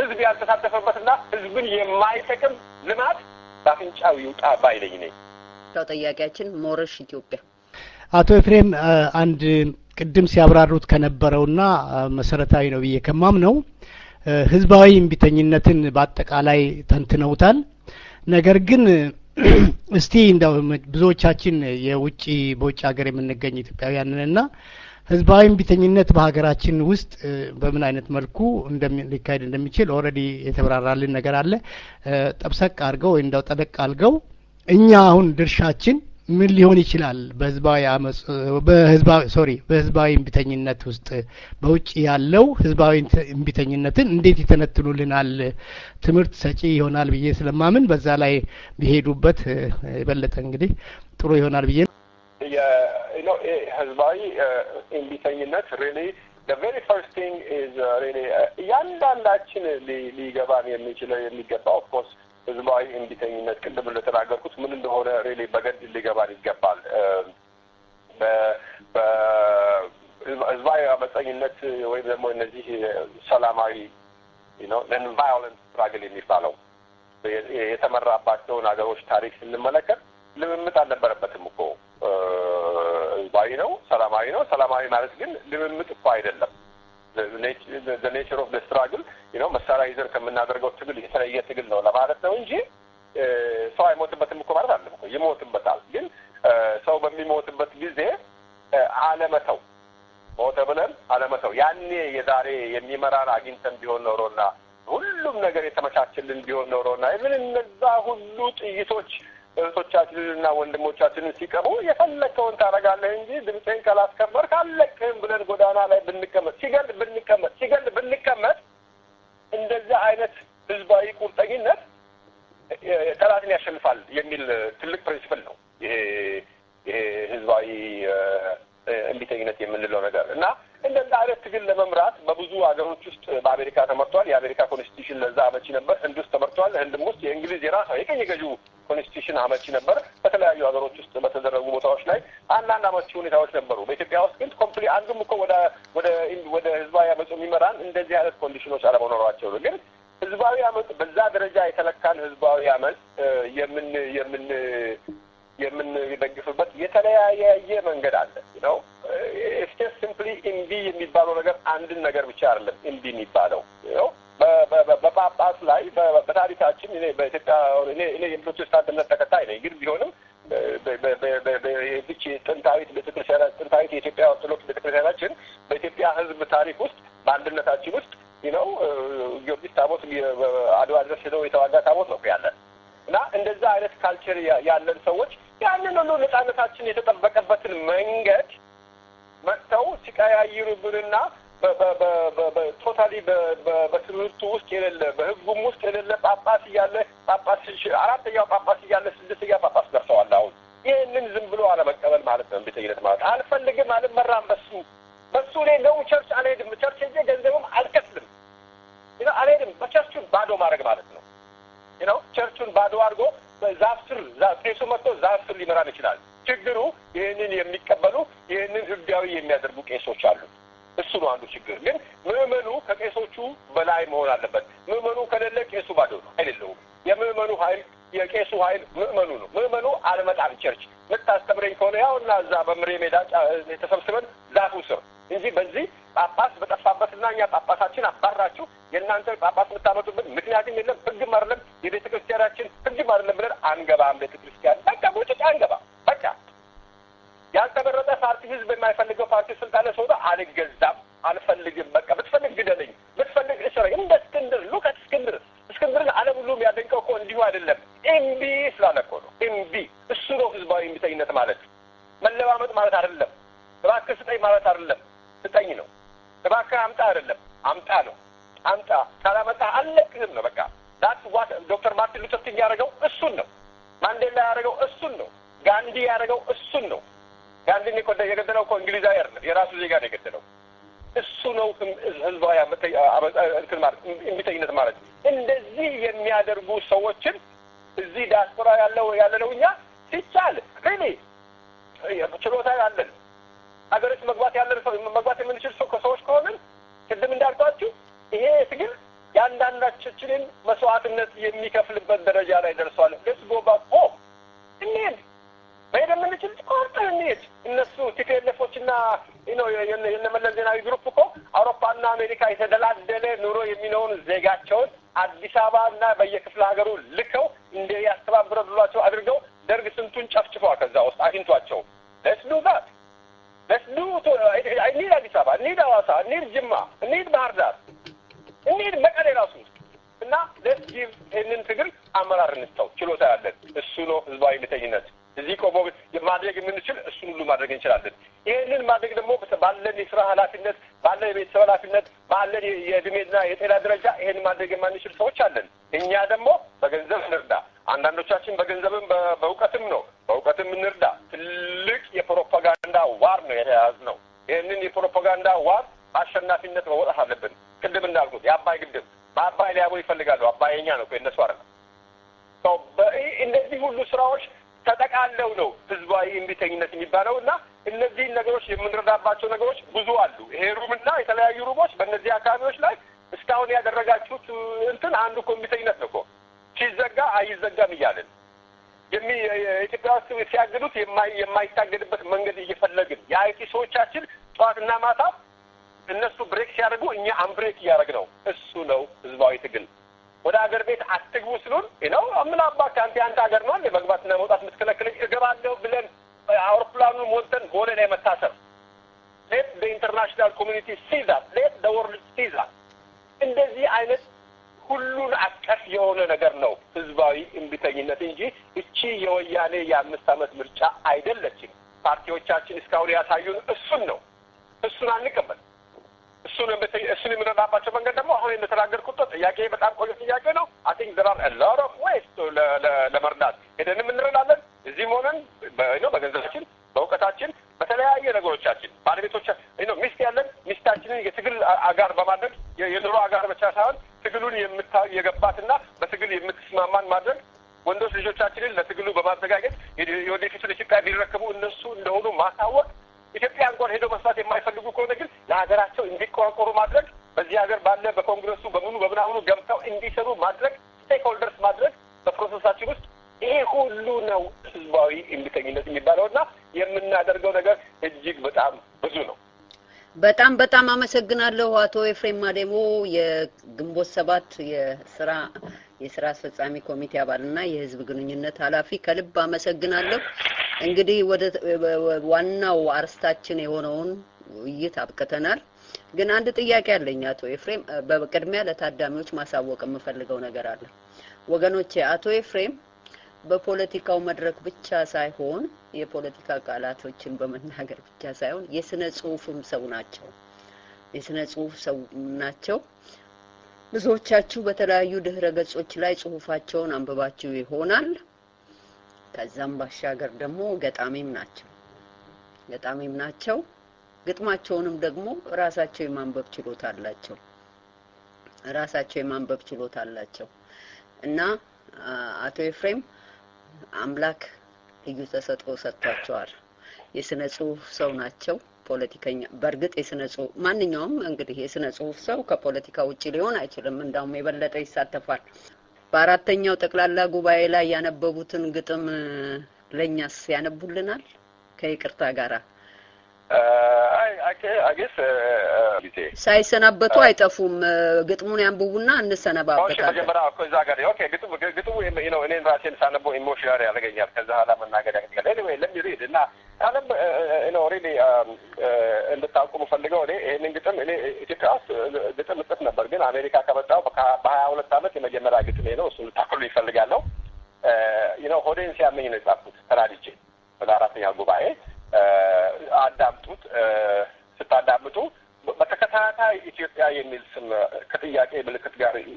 ይታያላችሁ ተሰማላችሁ ፕሊዝ ቆም ነገሩ እሱ ላይ ነው ኢትዮጵያ የሚል ነገርና ጥያቄ ሲሰሙ አምኖት ኢትዮጵያ ለካርታው አይደለም የምናገረው ለእናንተ ነው ለኔ ነው ሶ በዛ ቦታ ላይ መልስ የሚመልሱት እናንተ ናችሁና ኢትዮጵያ ሲባል እናንተ ሆናችሁ ስሙኝ እና የግጥሙ አርዕስት ምን ነው ኢትዮጵያ ይላል ለሚሬድ ማንበብ ጎዛርልች አይደለም እሷ እንዳለችው እኔ መጣፍ ነው የምችልበት anyway let me ላንብበው ምን ነው ኢትዮጵያ ስንኝ አንቺ ኢትዮጵያ ደሜ እንደምፋሎት ከወንዞችሽ ተኖ አጥንቴ እንደቆሎ ከበሬትሽ ተዘግኖ ተገፍተሽ ሲከፋሽ ልቤ ደግሞ አይንሽን ፍለጋ ባክኖ ህመምሽ ህመሜ ድካምሽ ድካሜ ሆኖ አንድነትሽ ጉልበቴ ነጻነትሽ ድፍረቴ ሆኖ ሐሳብሽ ከሐሳቤ ልብሽ ከልቤ ገጥሞ ፍቅርሽ እንደ ጥምጥም በዙሪያዬ ተጠምጥሞ አካልሽ ውስጥ ሰጥሞ አይኔ አንቺን ብቻ አልሞ የትርቴ መቀበሪያ የወግ ልማድ መንደሬ ነሽ ብዬ ታሪክሽን እንደ ዳዊት ስምሽን እንደ ታቦት ታዝዬ ከዳር ድንበርሽ ስንዝር አይጎልም ብዬ በአባቶች አጥንት ምዬ ምን ነው ጉዳረክሽኝ ኢትዮጵያ ለባንዳ ለካዲ ያሳልፈሽ ሰጠሽኝ ቀን ሲከዳኝ ቀን ሲጥለኝ እያየሽ ቀን ያመጣውን ቀን ይወስደዋል አልሽኝ ምን ነው ኢትዮጵያዬ ምን ነው ታፈርሽኝ 20 ዓመት ሙሉ ስከተልሽ ራቅሽኝ ሲይዝሽ ለቀቅሽኝ እማ ብዬ ስጣራ ወይ ልጅ አይደል አልሽኝ እናቴ ብዬ ደግሜ ብጣራ እናት ፈልጋሽኝ ምን ነው ኢትዮጵያ እንደ ዘመድ ስናፍቅሽ እንደ ባዳ ራቅሽኝ እንደ ፍቅረኛ ስቀርብሽ የእንጀራ እናት ሆንሽኝ ምን አስቀይመሽ ነው ኢትዮጵያ ጣል ያረግሽኝ ቤቴን ሲያፈርሱት ደሜን ሲያፈሱት እያየሽ ዝም ያልሽኝ ለደደቢት ልጆች የተውሽኝ ለባንዳ ለሽምባሽ ለዘረኛ አሳልፈሽ የሰጠሽኝ እንደ ጉልቻ ጥፍሽ ውስጥ ተጎልቼ ሙቀትሽ ሙቀት ሆኖኝ በእናትነትሽ ተደስቼ በታሪክሽ ኮርቼ አይኔን ለውበትሽ ልቤን ለፍቅርሽ ከፍቼ በህልሜም በውኔም አንቺን ብቻ አይቼ ጠላችን መክቼ ሞት ዳሽን ሞቼ በህይወት እንድትኖሪ አንድ ህይወቴን ሰጥቼ ለዳር ለድንበርሽ ለአንድነትሽ ተሰውቼ ታዲያ ምን ነው ለወያኔ ሰጠሽኝ ለደደቢት ልጆች ተውሽኝ ምን ነው ኢትዮጵያ ስቀርብሽ ጣዖት ስርቅሽ ታቦት ሆንሽኝ ዝም አትበይ ተናገሪ ኢትዮጵያ ዳር ድንበርሽን ሲጥሱት ማልሽን ዳር ሲያደርጉት ተናገሪ ዝም አትበይ ድንግል መሬትሽን ሲዘነዝሉት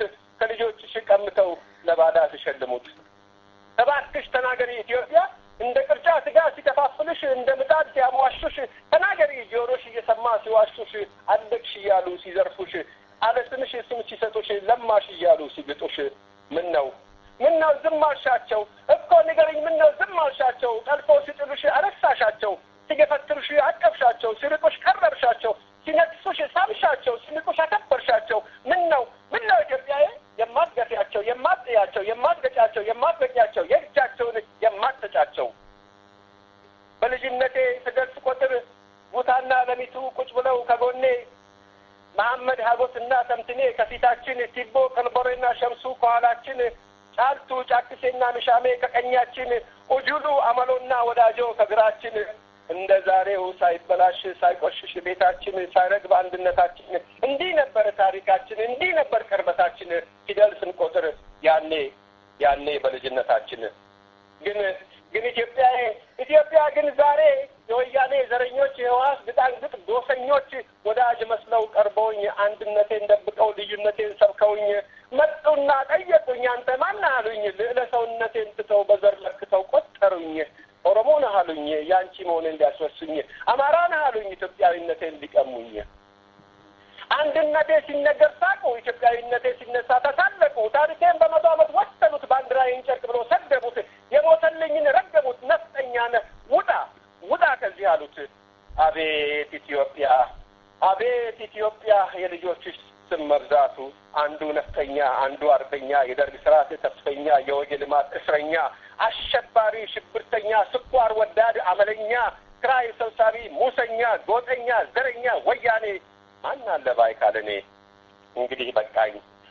ኢትዮጵያ በቃ መታሰር በቃ መገደል በቃ መሰደድ በቃ ድህነት መገዛት በቃ መረገጥ በቃ ስጭኝ ኢትዮጵያ ድፍረቴን የልጅነቴን አልገዛም ባይቆራጥነቴን የቴዎድሮስ የአብዲሳን የትውልድ ውርስ ኩራቴን የነብዩን የሽብሬን አልበገር ባይነቴን በልጅነቴ መሞቴን ለሀገር መስተዋቴን የዘር ሀረግ ንብረቴን ከአባቶቼ የወረስኩት ሀብቴን ስጭኝ ኢትዮጵያ ድፍረቴን የልጅነቴን አልገዛም ባይቆራጥነቴን በመብርሃን ይዤሻለሁ ኢትዮጵያ መልሽልኝ ጀግንነቴን ግንቦት 7 ቀን ዓለም ያየውን ብስለቴን የዲሞክራሲ ጥማቴን ስጭኝ ቆራጥነቴን ጥራቴን መልሽልኝ ጀግንነቴን መልሽልኝ ጀግንነቴን ታንኪዩ በጣም እናመሰግናለን አቶ ኤፍሬም ማዴቦ በጣም ከልብ እናመሰግናለን ጥሪያችንንም አክብረው ስለመጡ ግጥሙን እንግዲህ ስለ አነበቡት ግጥም እኔ ምንም ማስተያየት መስጠት አልችልም ሁላችንም የተሰማን ስሜት ተሰምቶናል ያው ምንም መናገር አልችልም ስሜታዊ ስለመሆን ብለዋል